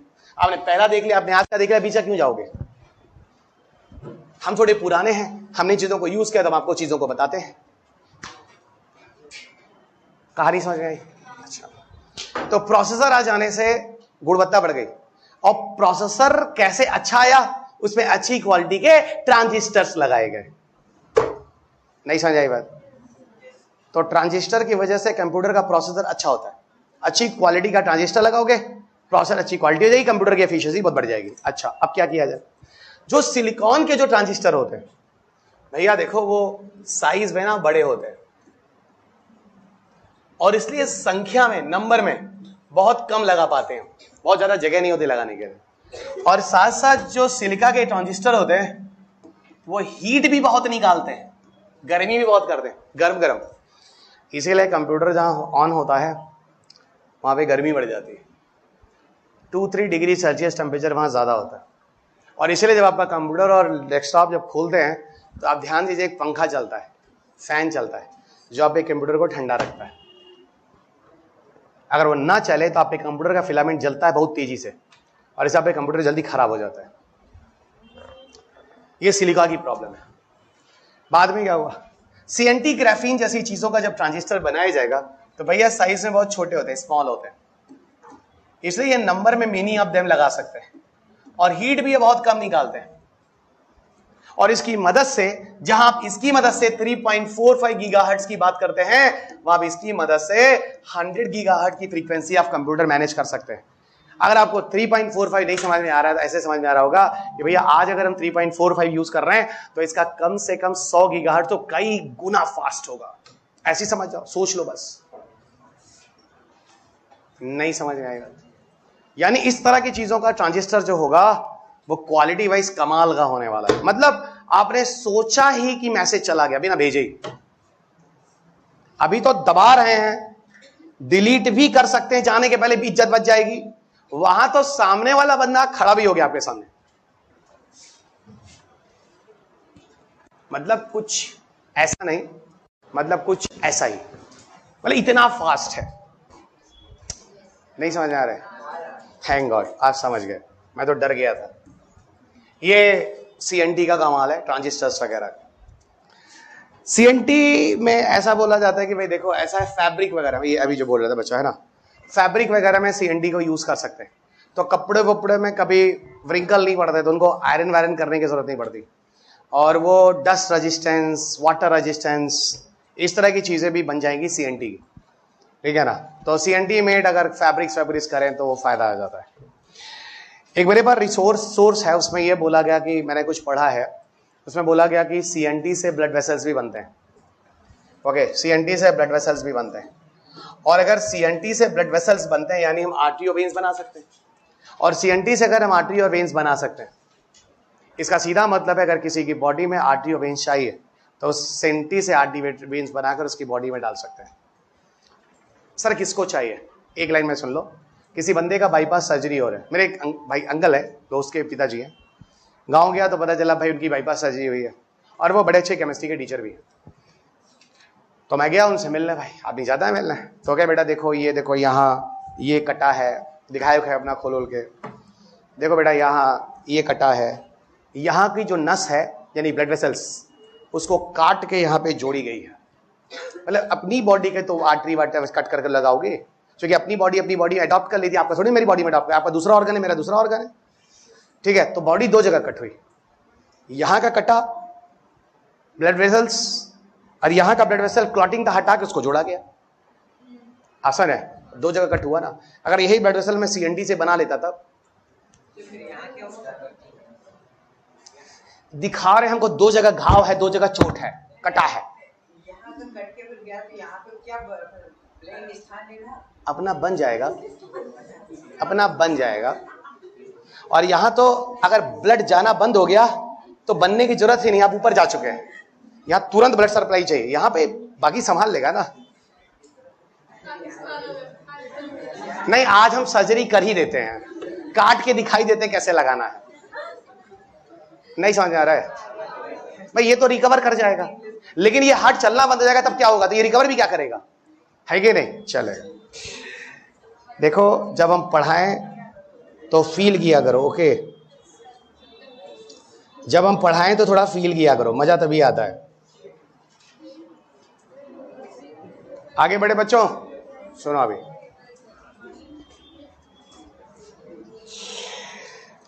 अच्छा एक बात बताओ, हम लोग जब इकोलॉजी वगैरह में पढ़ते हैं या बचपन में जब हम लोगों ने थोड़ी बायोलॉजी पढ़ी, इकोलॉजी पढ़ी है, तो हम लोग बोलते हैं ना ऑर्गेनिक सब्सटेंस, अरे बायोमास बायोगैस में तो पढ़े थे, ऑर्गेनिक सब्सटेंस होते हैं बायोडिग्रेडेबल होते हैं। फ्लोरीन किसका बना है? CNT किसका बना है? ग्राफीन किसका बना है? तो क्या ये बायोडिग्रेडेबल है? याद रखना है। अच्छा एक मिनट, ये CNT जैसी चीजें ही जो है ना, ये CNT जैसी चीजें ही जो हैं,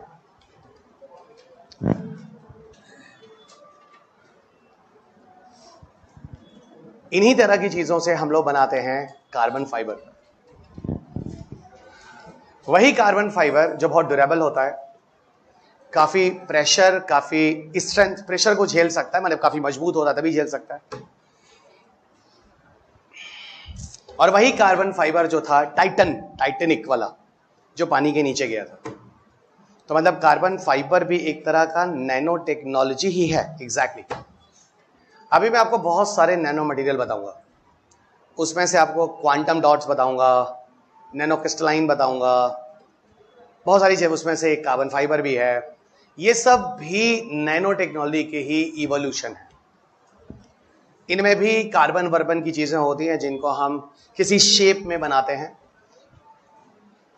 किसी साइज का बनाते हैं, और तब उनको हम अलग अलग जगहों पे जोड़ते हैं। क्यों? फ्लोरीन भी तो हमने किसी साइज और शेप का बनाया है, CNT भी हमने किसी साइज और शेप का बनाया है, समझो एक ओवरऑल। ग्राफीन भी हमने किसी साइज और शेप का बनाया है, भगवान ने कुछ नहीं बनाया, हमने बनाया। एग्जैक्टली कार्बन फाइबर भी नैनो टेक्नोलॉजी का ही प्रिंसिपल है, मतलब उसी का एक एप्लीकेशन है जो बहुत मजबूत होता है। अभी आपने क्या देखा? ग्राफीन बहुत मजबूत होता है। अभी आपने देखा CNT बहुत मजबूत होता है। अब मैं कह रहा हूं उसी तरह की और भी चीजें बनती, कार्बन फाइबर भी उसी तरह का होता है। इस तरह की चीजों को आप बहुत जगह यूज कर सकते हैं। अगर आप बुक देखो तो बुक में मैंने कार्बन फाइबर के एप्लीकेशंस की लिस्ट ही लिख दी है। आप जाओ देखो कार्बन फाइबर का जो इंफोग्राफिक्स है उसमें क्या क्या लिखा हुआ है, दिखाता हूं एक बार, मैं पढ़ देता हूं, सुन लो। एरोस्पेस और एविएशन इंडस्ट्री में, हाँ सर अच्छा है ना, एरोप्लेन का वेट कम होगा और हार्ट ज्यादा होगा। ऑटोमोटिव इंडस्ट्री में, गाड़ियों वाड़ियों में, स्पोर्ट्स वगैरह की चीजों बनाने में, हल्की स्पोर्ट्स की चीजें होंगी, बहुत मजबूत होंगी। विंड एनर्जी वगैरह में कार्बन फाइबर के मटेरियल बनाएंगे तो टरबाइन वगैरह का जो वेट होगा ब्लेड्स का काफी कम होगा। सिविल इंजीनियरिंग में, कंस्ट्रक्शन वगैरह में बहुत जगह इसका यूज कर सकते हैं, क्योंकि अच्छा खासा ड्यूरेबिलिटी भी है इसके अंदर। नहीं बात समझ में? आपको पता है ना कार्बन फाइबर 2023 के पीटी का क्वेश्चन था। और सोचो पीटी में आने के कुछ दिन के बाद ही वो हादसा भी हुआ था टाइटैनिक वाला। ये भी आप नहीं कह सकते कुछ साल या करंट अफेयर्स था, ये तो जनरल क्वेश्चन था। फिर अगर ये क्वेश्चन हादसा होने के बाद आता तब मैं कह देता करंट अफेयर्स है। आप मानते कि नहीं मानते? और हादसा होने के पहले, अगर 1 महीने पहले ऐसी घटना हुई तो ये क्वेश्चन आ गया तो आपको इस किताब में लिखा है। और कार्बन फाइबर पहले मैं बहुत थोड़ा लिखता था 6th एडिशन तक, 7th एडिशन के बाद कार्बन फाइबर मैंने थोड़ा दे दिया, ठीक है ना। जबकि कार्बन फाइबर में सीएनटी के साथ ही बता देता था क्लास में, ये ऐसे ऐसे। जब आ गया तो मैंने कहा भैया कार्बन फाइबर वाले से टॉपिक डाल दो, तो 7th एडिशन से मैं कहता हूं आपको नया अपडेट लेने के लिए ये मैंने आपको 7th एडिशन के बाद डाल दिया किताब में। आगे के सारे एडिशन में कार्बन फाइबर मिलता है। 6th एडिशन तक सिर्फ सीएनटी के साथ थोड़ा मैं लिखता था, सीएनटी की प्रॉपर्टी ही कार्बन फाइबर की प्रॉपर्टी होती है, ठीक है ना। तो सीएनटी की प्रॉपर्टी तो आपने सारा देखा था ना, वही मैं कार्बन फाइबर की प्रॉपर्टी बता रहा हूं। क्लियर? ठीक है। सीएनटी के बाद, कार्बन फाइबर के बाद हम लोग चलते हैं ग्राफीन की तरफ। ग्राफीन की तरफ इस पर भी क्वेश्चन पूछा गया है। सीएनटी के लिए सुमियो इजमा को नोबेल प्राइज तो नहीं मिला, लेकिन ग्राफीन के लिए जेम एंड नवासिलो को नोबेल प्राइज मिला। वो मिला 2010 में, और इन्हें जो नोबेल प्राइज मिला वो मिला फिजिक्स का नोबेल प्राइज। किसका नोबेल प्राइज मिला इनको? फिजिक्स का नोबेल प्राइज मिला है। अब देखो इधर समझाता हूं मैं।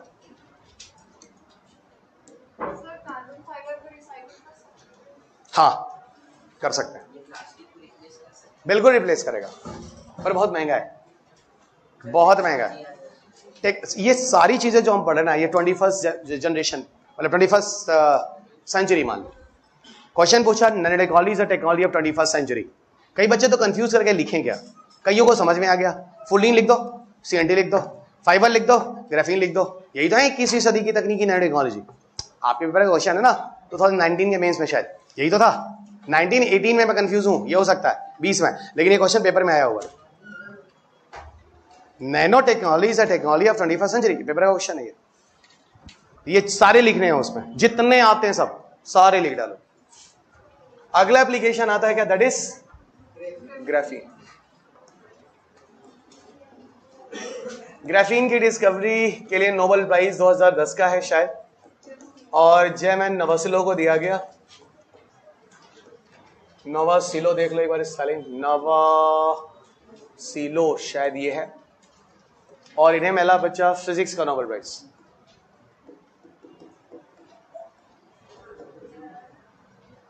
इन्हें मिला है फिजिक्स का नोबेल प्राइज।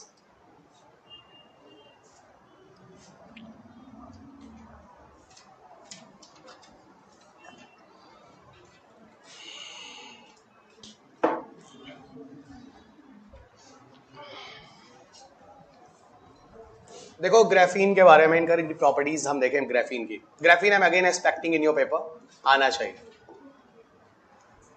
ग्राफीन की अगर हम प्रॉपर्टी देखें, it's a important topic for examination. So graphenes are chemically reactive. Chemically reactive का मतलब होता है आसानी से ये किसी केमिकल रिएक्शन में इन्वॉल्व हो जाता है, कोई रासायनिक अभिक्रिया आसानी से कर लेता है, केमिकली रिएक्टिव। इनमें हाई हीट रेजिस्टेंस होता है, उच्च टेम्परेचर तक भी ये पिघलते नहीं है। और वो उच्च टेम्परेचर कितना होता है, हाई टेम्परेचर रेजिस्टेंस, ऐसा कहते हैं लगभग 350 डिग्री सेल्सियस तक कोई दिक्कत नहीं है। इनमें इलेक्ट्रिकल कंडक्टिविटी होती है, यानी इनसे इलेक्ट्रिसिटी चलती है। इलेक्ट्रिकल कंडक्टिविटी का मतलब इनसे विद्युत धारा बहता है, इलेक्ट्रिसिटी बहता है, इनसे चलता है। इलेक्ट्रिकल कंडक्टिविटी होती है, इससे इलेक्ट्रिसिटी चलती है, इलेक्ट्रिकल कंडक्टिविटी।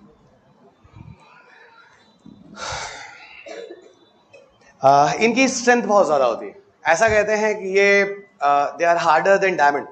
ये भी बड़ा कंफ्यूजन होता है लोगों को, ये डायमंड से ज्यादा हार्ड है।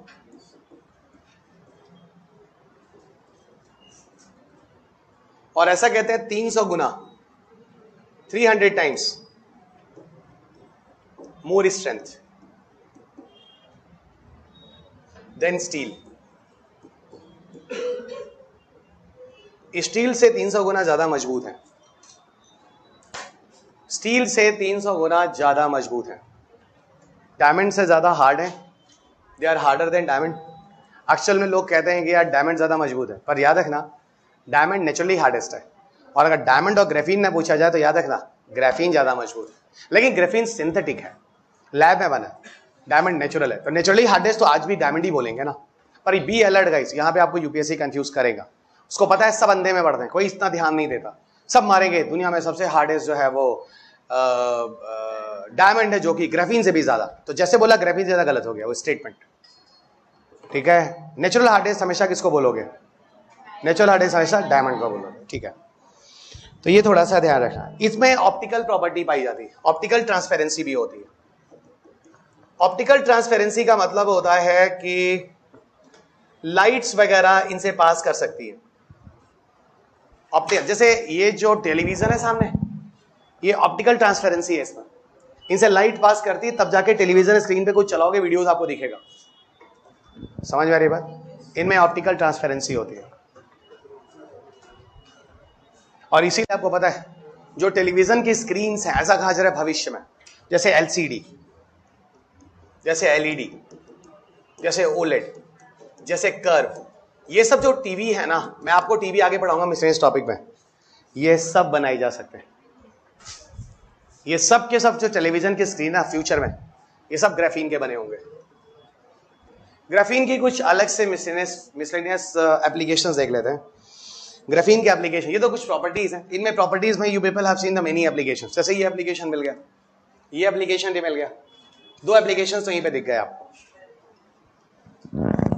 आप ग्राफीन वगैरह के भी ट्रांजिस्टर्स बना सकते हैं, ग्राफीन के ट्रांजिस्टर्स बना सकते हैं। और मैंने भी अब बोला था, हाँ, सीएनटी ग्राफीन, इन सब चीजों के ट्रांजिस्टर्स बना लीजिए। और 100 गीगाहर्ट्ज फ्रीक्वेंसी मैंने आपको बोल ही दिया।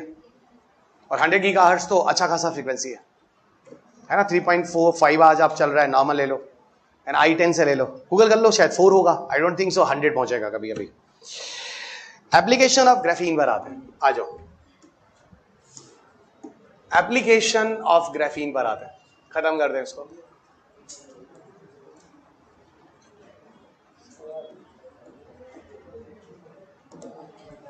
एप्लीकेशन ऑफ ग्राफीन्स पर आते हैं। ऐसा कहते हैं आप ग्राफीन की मदद से बायोमेडिकल में हम डीएनए स्ट्रक्चर की स्टडी कर सकते हैं। अच्छा, मतलब जैसे कि कुछ डीएनए फिंगर टाइप, उसी तरह से कुछ डीएनए की स्टडी कर सकते हैं ग्राफीन की मदद। कैसे करते हैं उस पर नहीं जाना। ट्रांजिस्टर में आपको बता ही चुका हूं, ऑप्टिकल इलेक्ट्रॉनिक्स से टेलीविजन स्क्रीन भी बता चुका हूं। इसका यूज डिसैलिनेशन और डिस्टिलेशन के लिए भी हो सकता है।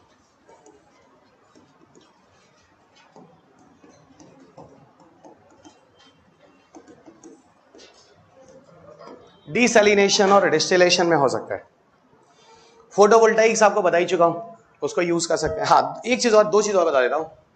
एनर्जी स्टोरेज डिवाइस, जैसे हम लोग नहीं बैटरी वगैरह लेते हैं, पावरफुल बैटरी, वहां यूज कर सकते हो, ठीक है। एंटी बैक्टीरियल होता है, खाने पीने की चीजें इसके अंदर रखो, सुरक्षित रहेंगी, एंटी बैक्टीरियल होता है। डिस्टिलेशन होता है, जैसे अल्कोहल बनाना है, उसको डिस्टिलरी वगैरह में यूज किया जाता है, तो मतलब इसको डिस्टिलरी में यूज कर सकते हैं, अल्कोहल वल्कल बनाते हैं। डिसैलिनेशन मतलब होता है अगर कोई पानी इसमें सॉल्ट घुला हुआ है तो ग्राफीन ऑक्साइड के फिल्टर ले लीजिए, और ग्राफीन ऑक्साइड के फिल्टर से आप इन चीजों को क्लीन कर सकते हैं।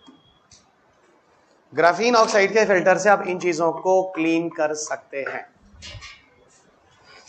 ये ठहरे आपके पूरे के पूरे ग्राफीन के एग्जांपल्स, मतलब एप्लीकेशंस। याद रखना, again I am expecting graphene as a good question for your prelims examination, भले 12 में आया हो, ठीक है। ऐसे भी 13 साल गुजर रहा है, ठीक है ना, तो ये दोबारा आ सकता है 25 तक, ठीक है।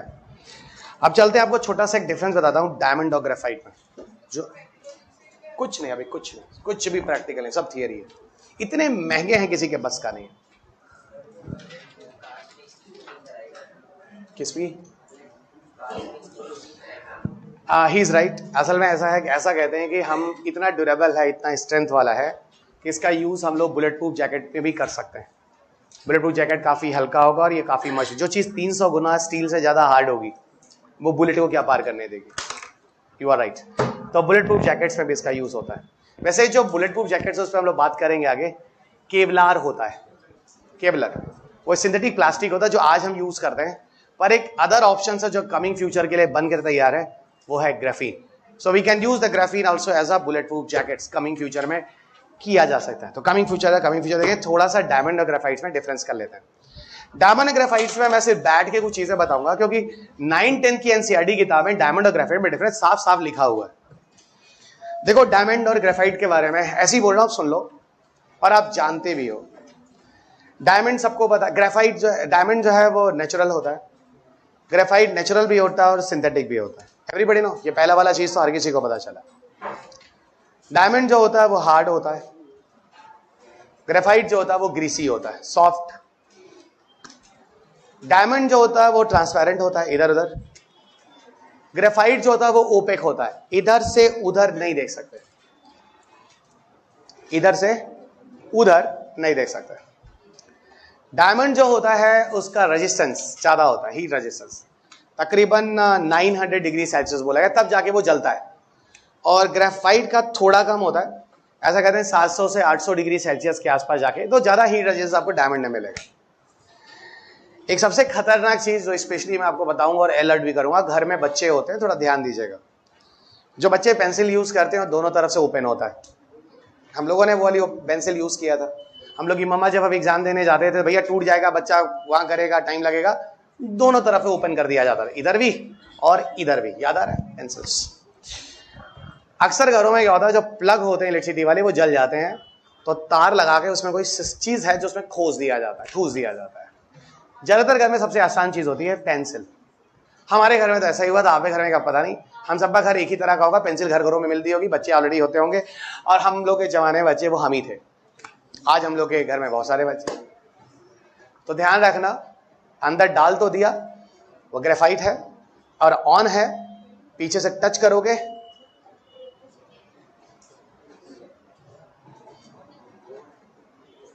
नहीं समझ में आएगा। इसका मतलब गुड इलेक्ट्रिकल कंडक्टिविटी और हीट भी पास होता है, इससे गर्मी भी पास होती है और इससे इलेक्ट्रिसिटी भी पास होती है। तो भाई ये बड़ा खतरनाक हो सकता है।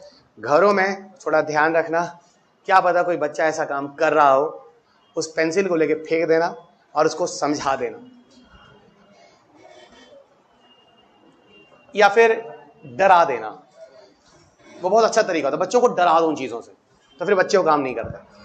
और कुछ उदंड होते हैं वो वही काम करते हैं। ऐसे केस में हल्का सा छुआ ही दो, तब वो प्रैक्टिकल अनुभव पाने के बाद, डर के बाद फिर वो कंफर्म हो जाएगा सच में खतरनाक है। चले तो हम कौन सा कह रहे हैं, ऑने रखो, और हम कह रहे हैं कि सच में छुआ ही दो। हम तो ऐसे डर, हमसे बोल रहे थे, बोलने वाली बात ही छुआ दो।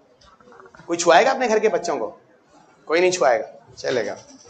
मैं उधर इस लेवल का डरा दो लगे छू ही दिए वो लोग। इसका सबसे अच्छा तरीका जानते हो क्या था? घर में मॉस्किटो मारने वाले आते हैं ना, उसी छुआ दो। अरे वो बच्चे सबसे ज्यादा उससे डरते हैं। सुनो, ऐसे मत छुआना, तुमको छुआ दो, देखो क्या होता है। जाग भर में बच्चों को उससे छुआ रहे हैं, बहुत खतरनाक है वो भी, करंट मारता है इतना तगड़ा। चलेगा है?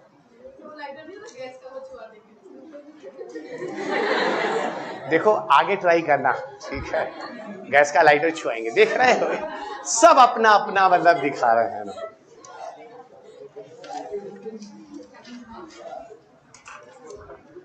एक चीज और बतानी है नैनो टेक्नोलॉजी में, उसका नाम है नैनो मटेरियल। ठीक है, सुनो अभी, बहुत इंपॉर्टेंट चीज है नैनो मटेरियल, सुनो।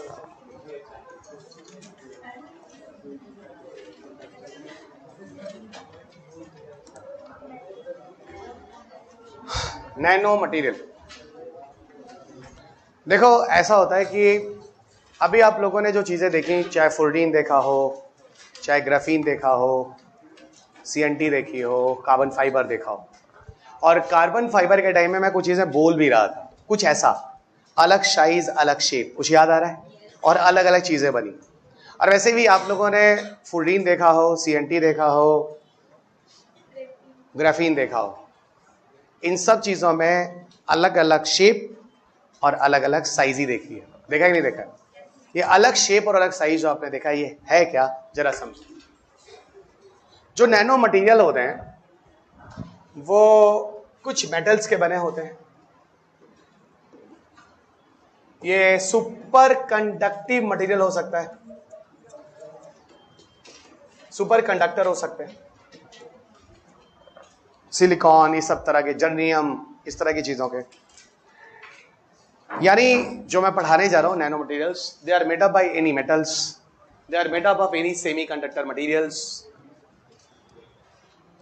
इन सब चीजों के बने होते हैं।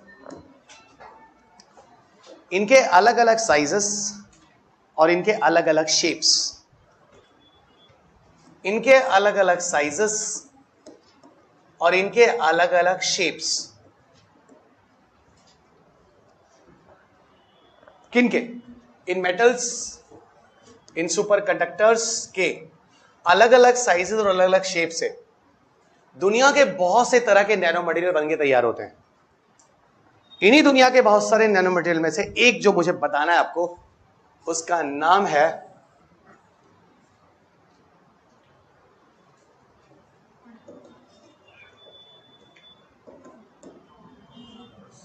Quantum dots. क्वांटम डॉट्स एक ऐसा नैनो मटेरियल है जो जनरली 1 to 100 नैनोमीटर की साइज का होता है, साइज हो गया, और रफली स्फेरिकल होता है, शेप, और रफली स्फेरिकल होता है क्या इसका शेप। सो 1 to 100 नैनोमीटर की साइज हो गया और रफली स्फेरिकल इसका शेप होता है। मैंने क्या बोला था? वही कुछ मेटल्स, कुछ सेमीकंडक्टर धातुओं की बनी हुई चीजें, अलग अलग साइज अलग अलग शेप के वैज्ञानिक जो है वो लैब में बना रहे हैं। अरे जो वैज्ञानिक जो लैब में बना रहे हैं अलग अलग साइज और शेप के, वो बहुत सारे, उनमें से एक मेरे को पढ़ाना है जो क्वांटम डॉट्स है। क्वांटम डॉट्स इस तरह के नैनो मटेरियल होते हैं जो 1 से 100 नैनोमीटर के साइज के रेंज में होते हैं और रफली स्फेरिकल शेप के होते हैं। अब 1 to 100 नैनोमीटर के अलग अलग साइज के रफली स्फेरिकल मटेरियल बना लो, उनको हम लोग क्वांटम डॉट्स कहते हैं। इन्हीं क्वांटम डॉट्स को हम लोग एलईडी बल्ब के साथ इसी क्वांटम डॉट मटेरियल्स की कोटिंग कर देते हैं, और इन्हीं क्वांटम डॉट मटेरियल की कोटिंग करने के बाद जो स्क्रीन बनती है उसका नाम होता है क्यूलेट। और आज इसी टेलीविजन को मार्केट में सबसे एडवांस टेलीविजन माना जा रहा है। तो सर आप ये कह रहे हैं इन चीजों को आप टेलीविजन से जोड़ना चाह रहे थे? यस। और मैं बताना चाह रहा था कि जो टेलीविजन है ये पूरी तरह से नैनो टेक्नोलॉजी पर आधारित है, बेस्ड है।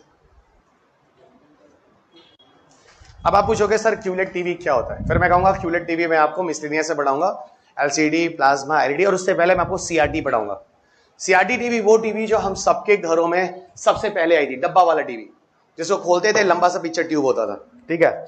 तो वहां से बात करेंगे, अभी रुक जाओ। बस इतना जरूर याद रखना कि जो क्यूलेट टीवी मैं अभी पढ़ाऊंगा आगे, उस क्यूलेट टीवी में जो मैं आगे पढ़ाऊंगा उसमें एक्चुअल में नैनो टेक्नोलॉजी ही यूज है, जिसमें क्वांटम शब्द किसको रिप्रेजेंट करता है? क्वांटम डॉट मटेरियल्स को। बस इतना ही अभी के लिए। और आज सबसे एडवांस टीवी अगर मार्केट में कोई है तो क्यूलेट है। और सुनो, ओलेड टीवी पर यूपीएससी वैसे भी 2017 पर क्वेश्चन पूछ चुका है, ठीक है? और आगे भविष्य के लिए क्यूलेट टीवी ही बचता है। क्यूलेट टीवी इंडिया में 3 साल पहले लाया जा चुका है, 2 से 3 साल हो गए, 3 साल हो गए करीब करीब, ठीक है ना? तो ये कोई करंट अफेयर्स नहीं है और ये आप पढ़ नहीं रहे हैं, क्योंकि आपको कोई पूरे इंडिया में इन चीजों को पढ़ा ही नहीं रहा है। किसी को पता ही नहीं कि टेलीविजन भी एक टॉपिक है जो पढ़ना चाहिए यूपीएससी में, है कि नहीं? जबकि ये टॉपिक है। आपके पेपर में एलसीडी, प्लाज्मा, एलईडी पे भी क्वेश्चन पूछा गया मेंस में। पीटी में आपके पेपर में ओलेड टीवी पे क्वेश्चन पूछा गया है आगे भविष्य के लिए। तो फिर हम रिस्क क्यों लूं जब एक बार मेंस, एक बार पीटी में आ चुका है? बढ़िया से पढ़ेंगे। वैसे तो एलईडी बल्ब पे भी क्वेश्चन पूछा गया है, 2021 में ही पूछा गया है, और एलईडी बल्ब पे क्वेश्चन 2011 में पूछा गया। तो 10 साल बाद फिर रिपीट हुआ करंट अफेयर्स का क्वेश्चन। गूगल आपके पास है। 2011 एलईडी यूपीएससी, 2021 यूपीएससी एलईडी, 2 बार आपको मिल जाएंगे क्वेश्चंस। सोचो इस सब्जेक्ट पे मैंने कितना काम किया है। पता नहीं आप इन चीजों को कभी विश्वास करेंगे कि नहीं करेंगे।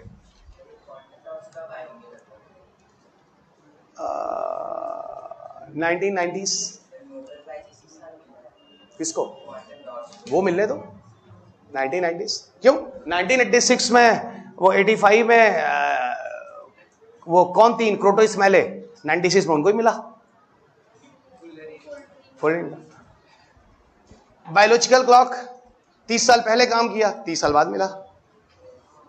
और लोगों ने आगे आगे काम किया ना, फिर तीनों को मिलाकर ज्वाइंट दे दिया। एक का काम 30 साल पहले तक था।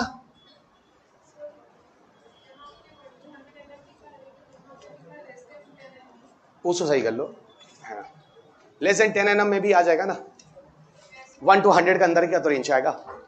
अब 1 to 100 कर लो, कंफ्यूजन खत्म हो जाएगा, कोई दिक्कत नहीं। क्लियर?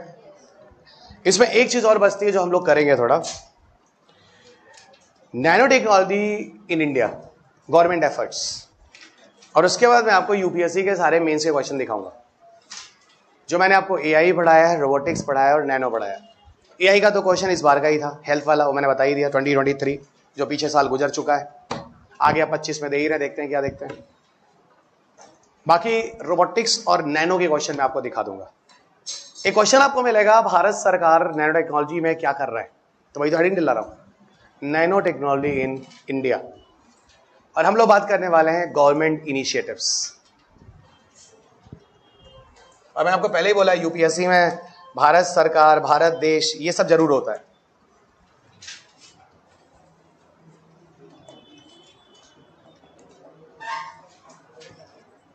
नैनो टेक्नोलॉजी को लेकर कौन कौन से इनिशिएटिव्स हैं जो शुरू हुए हैं। नैनो टेक्नोलॉजी को लेकर जो इनिशिएटिव है, सबसे पहले तो गवर्नमेंट एफर्ट में एनएसटीआई बोलूंगा, nano science technology institutes, sorry initiatives, nano science technology initiatives जो लाया जाता है, सबसे पहला ये लाया जाता है 2001 में। आप अपनी बुक खोलोगे तो सारी चीजें लिखी गई हैं, नहीं लिखना चाहते तो मेरी बातें सुनते रहो बस। एनएसटीआई जो है नैनो साइंस टेक्नोलॉजी इनिशिएटिव्स लाया गया 2001 में। इसकी पूरी जिम्मेदारी दी गई डीएसटी को, department of science and technology को, और ये पहला इनिशिएटिव है। अब वैसे भी टेक्नोलॉजी 1985 के बाद आता है, तो भारत में 2001 में इसकी शुरुआत ढंग से हो रही है। पर्पस होता है कि भाई इंडिया में नैनो टेक्नोलॉजी से जुड़े रिसर्च और डेवलपमेंट किए जाए, बड़े अच्छे रिजल्ट आते हैं इसके एनएसटीआई के। और बाद में गवर्नमेंट ऑफ इंडिया डिसीजन लेती है कि भारत में नैनो मिशन लाया जाए, और आगे चल के 2007 में नैनो मिशन लाया जाता है, और इसकी पूरी जिम्मेदारी जो होती है वो डीएसटी के हवाले कर दी जाती है, गवर्नमेंट ऑफ इंडिया इसको कर देती है। अब नैनो मिशन बड़े लेवल पर इंडिया में रिसर्च शुरू करता है, नैनो मिशन बड़े लेवल पर इंडिया में रिसर्च स्टार्ट करता है। एक अम्ब्रेला प्रोग्राम है स्पेशली नैनो टेक्नोलॉजी को लेकर। आप बुक में देखोगे तो एक बॉक्स बना होगा, और उसमें टू द पॉइंट काम की बात नैनो मिशन मैंने लिखा, ये यूपीएससी का क्वेश्चन नैनो मिशन, अभी दिखाऊंगा आपको। सटीक पॉइंट सीधा काम की बात लिखा है। एक मैंने लिखा अम्ब्रेला कैपेसिटी बिल्डिंग प्रोग्राम है, दूसरा मैंने लिखा है it will target all scientist, institution and industry in the country. Of course जो साइंटिस्ट, इंडस्ट्री पूरे भारत में रिसर्च और डेवलपमेंट कर रहे हैं नैनो टेक्नोलॉजी को, उन सबको अट्रैक्ट करता है। वो सब आते हैं, एक दूसरे के साथ डेटा शेयर करते हैं, रिसर्च के बारे में बताते हैं, इसके बेसिस पे नए थॉट डेवलप होते हैं। ठीक है,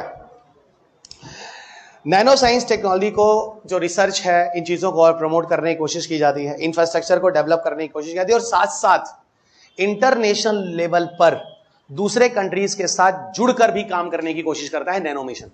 मतलब इंटरनेशनल कोलैबोरेशन की भी बात होती है नैनो मिशन के अंतर्गत। और यहां पर बहुत सारे ऐसे department of science and technology है, नैनो मिशन काउंसिल है, ये सब भी इनके साइंटिस्ट, इनके जो डेलीगेट्स होते हैं, ये सब मिलकर नैनो टेक्नोलॉजी के रिसर्च को इंडिया में प्रमोट करते हैं। यही है पूरा नैनो मिशन जो यूपीएससी में क्वेश्चन में रहा है। सोचो जो उन बच्चों ने बॉक्स को रटा होगा, उन बच्चों ने आंसर लिखा होगा। ऐसा नहीं है कि ये आंसर क्वेश्चन आने के बाद डाला गया है, ये 2016 में मैंने डाल दिया था जब पहली एडिशन की किताब आई थी। ठीक है, गवर्नमेंट इनिशिएटिव्स, मैंने हर जगह गवर्नमेंट इनिशिएटिव लिखा है। एआई में लेकर क्या हो रहा है स्टार्टअप भारत में, गवर्नमेंट इनिशिएटिव्स 2018 बजट से उठाया। रोबोट्स में भारत में क्या क्या एडवांसमेंट हुआ है, ये इंस्टीट्यूट बनाया गया, ये एक्यूट बनाया गया, वो बनाया गया, ये मानव आया, सारी चीज मैंने वहां भी पढ़ाई है। यहां लास्ट बच जाता हूं, भी करा लेता गवर्नमेंट इनिशिएटिव, क्योंकि मेरे को पता है यूपीएससी हर स्कीम प्रोग्राम को गवर्नमेंट इनिशिएटिव जोड़ता है। गवर्नमेंट हर किसी को ह्यूमन आपके फ्यूचर के साथ जोड़ता है, उसके एप्लीकेशन पे क्वेश्चन पूछते हैं। ये 3 चीजें इनको पढ़ा दो। पीटी में थोड़ा टेक्निकल चला जाता है, इसका उपयोग यहां होता है। मेंस में इस तरह के गवर्नमेंट इनिशिएटिव्स, इनके एप्लीकेशंस है ना, 21st सेंचुरी ह्यूमन हेल्थ में रिवोल्यूशन लाएगा, है ना, नेट इक्वालिटी हेल्थ में रिवोल्यूशन लाएगा। आराम से सोचो, आपके पास बहुत सारे पॉइंट्स हैं। हाँ सर, ग्राफीन में मिल गए आपके बहुत सारे पॉइंट्स। आपने वहां पे बताया HIV को एड्स नहीं होने देगा, हाइड्रोफोबिक का नेचर कैंसर ट्रीटमेंट कर देगा। आपने बोला सर वो क्या नाम है, साइटोप्रोटेक्टर की तरह काम करेगा। अब सोचो, आपके पास नेट इक्वालिटी का हेल्थ सेक्टर में आपके पास एग्जाम्पल्स है, क्यों आपने नेट इक्वालिटी को बहुत बढ़िया से पढ़ा है।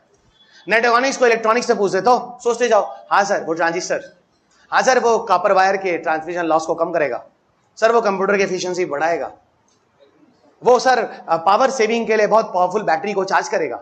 सर एलसीडी एलईडी आपने कितनी सारी चीजें बताई सर। सर अभी आप वो टेलीविजन की स्क्रीन बता रहे थे, हाँ भाई एलसीडी एलसीडी। सोचो, अगर आप सोचो तो आपके पेपर के क्वेश्चन आप लिख सकते हैं। अगर आपने मुझे समझा है तो आपको क्या लगता है चीजें रटी रटाई आएंगी? नहीं, चीजें ऐसे तैयार करके जाओ, कुछ भी पूछो मैं तैयार हूं, क्योंकि आपने थॉट्स डेवलप किए हैं, आपने नॉलेज लिया है। आप मेरी क्लास में बैठकर ये पहला लाइन लिख लो, वो रट लो, दूसरा लाइन लिख लो, वो रट लो, किया ही नहीं है। आपने समझा है सब्जेक्ट को। बोलो हाँ। और मैं इसीलिए अपने आप को बहुत सक्सेस मानता हूं, क्योंकि मैं चीजों को रटवाता नहीं, समझाता हूं। इससे क्या होता है, किसी भी तरीके से यूपीएससी पूछे आप सोच के लिख लेंगे, क्योंकि आपके पास कंटेंट इतना सारा है।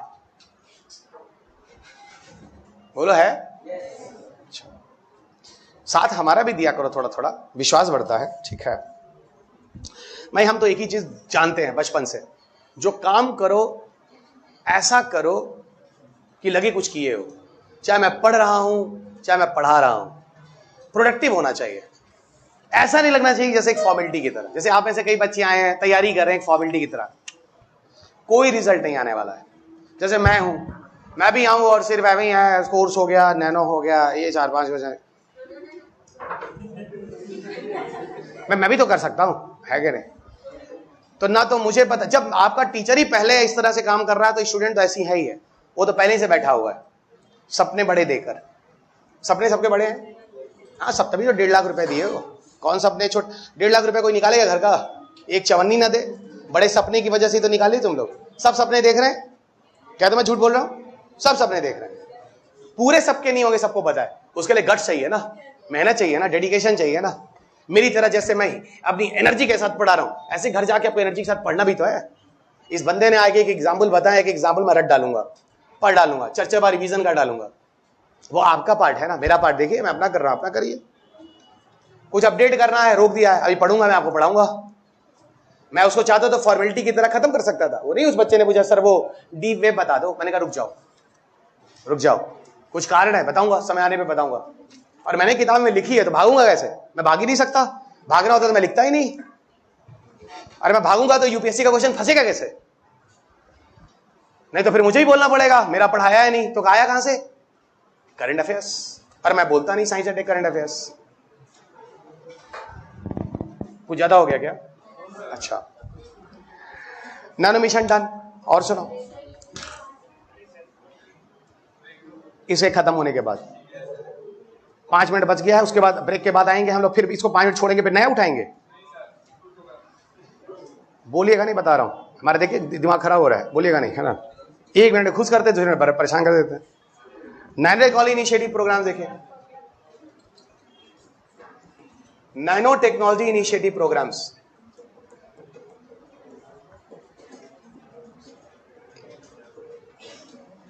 ये लाए गए क्या है? Nano technology initiative programmes. देखो बच्चों, स्पेशली मैं एक लाइन में लिख दूं, इंडस्ट्रियल सेक्टर में नैनो टेक्नोलॉजी को बूस्टअप करने के लिए लाया गया। बस इंडस्ट्रियल सेक्टर में नैनो टेक्नोलॉजी को बूस्टअप करने के लिए ये प्रोग्राम लाया गया। National nano technology institute setup किए गए। रटो रटो रटो, जितना रटोगे उतना नंबर पाओगे। इंस्टीट्यूट सेटअप किए गए, 3 जगह पे सेटअप किया गया, मुंबई, बैंगलोर और कोलकाता। सो मुंबई, बेंगलुरु और Kolkata national nano technology institute setup किए गए 3 शहरों में। वही साइंस एंड टेक्नोलॉजी को, नैनो टेक्नोलॉजी को स्पेशली इंपॉर्टेंस देने के लिए इन जगहों पर रिसर्च किए जाएंगे। बेंगलुरु नैनो करके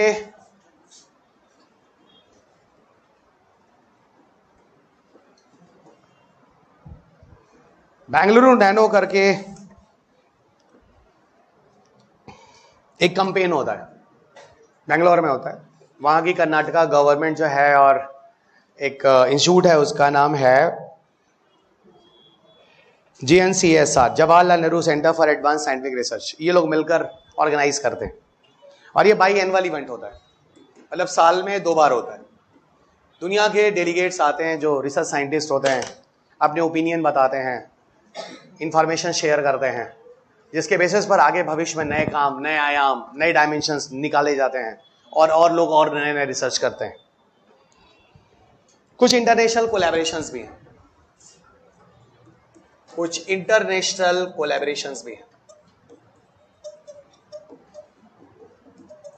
जैसे IBSA, India, Brazil, South Africa, India, US के साथ भी एसोसिएशंस हैं।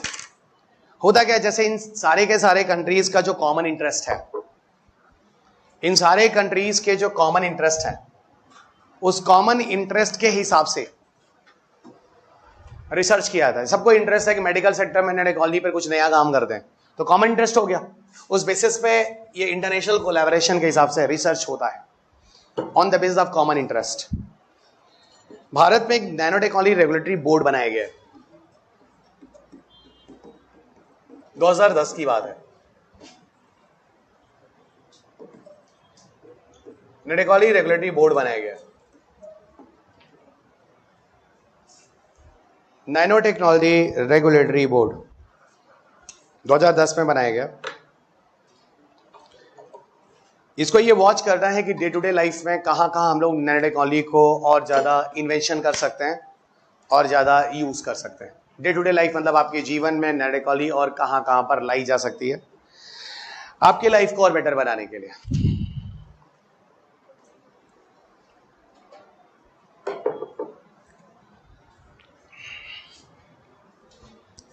आपकी लाइफ को और बेटर कैसे बनाई जा सकती है, ठीक है। अब ये ऊपर से लेके नीचे तक सारी चीजें जितना रटोगे उतना पाओगे। आपको मैं क्वेश्चन पेपर दिखा देता हूं, फिर बात करता हूं, क्योंकि कंक्लूजन नहीं देखोगे तो किए दरिया पे पानी फिर चुका है। कम से कम मैं तो बार बार कहता हूं, अगर एक बच्चा भी लिटरली डिजर्विंग है, उसका रिजल्ट होना चाहिए, बाकी का क्या लेना देना। और एक बच्चा भी अगर सीरियस है तो उसका मिस नहीं होना चाहिए, क्योंकि एक ही बच्चे के एडमिशन से तो कोचिंग फल फूल रहे हैं, सॉरी सिलेक्शन से। एक फोटो दिखाकर 1000 एडमिशन ले रहे हैं सारी कोचिंग इंडस्ट्री, तो किसी कोचिंग का काम तो एक से ही हो जाता है। देखो 2014 में मुझे नहीं लगता कोई क्वेश्चन AI, रोबोटिक्स और नैनो पे आया हुआ है, पास। अगला देखते हैं हम लोग। एक क्वेश्चन आया हुआ है, what are the areas of productive labour that can be sustainably manage by the robot. हाँ सर, आपने बोला था रोबोट, ग्रीक वर्ड याद आ गया? ये चीजें आपने बताई। और कौन कौन से प्रीमियर रिसर्च इंस्टीट्यूट है इंडिया में जो नए नए इनोवेशंस हो रहे हैं। हाँ तो कर लेंगे ना, इंडिया का कौन कौन सा रिसर्च और डेवलपमेंट हुआ है उसमें लेके। 2016 में एक क्वेश्चन दिख रहा है मुझे, nano technology of 21st century. India government के जो मिशन है नैनो साइंस टेक्नोलॉजी पर, उसके बारे में बताओ। इंडिया गवर्नमेंट का मिशन क्या है? नैनो मिशन है, लिखो उसको। और कंट्री में कहां कहां पर इसके क्या स्कोप हो सकते हैं, है ना। इलेक्ट्रॉनिक में अपना है, हेल्थ में अपना है, सारा देखा कि नहीं देखा है? पूरा जब एप्लीकेशन में जाओगे इलेक्ट्रॉनिक हेल्थ हर सेक्टर में है आपका। अगला क्वेश्चन यहां पर मुझे नहीं दिखता, मीन्स का एक और क्वेश्चन से दिखा देता हूं आपको। पढ़ाया मैंने उसी हिसाब से, यही मैं दिखा रहा हूं और कुछ नहीं।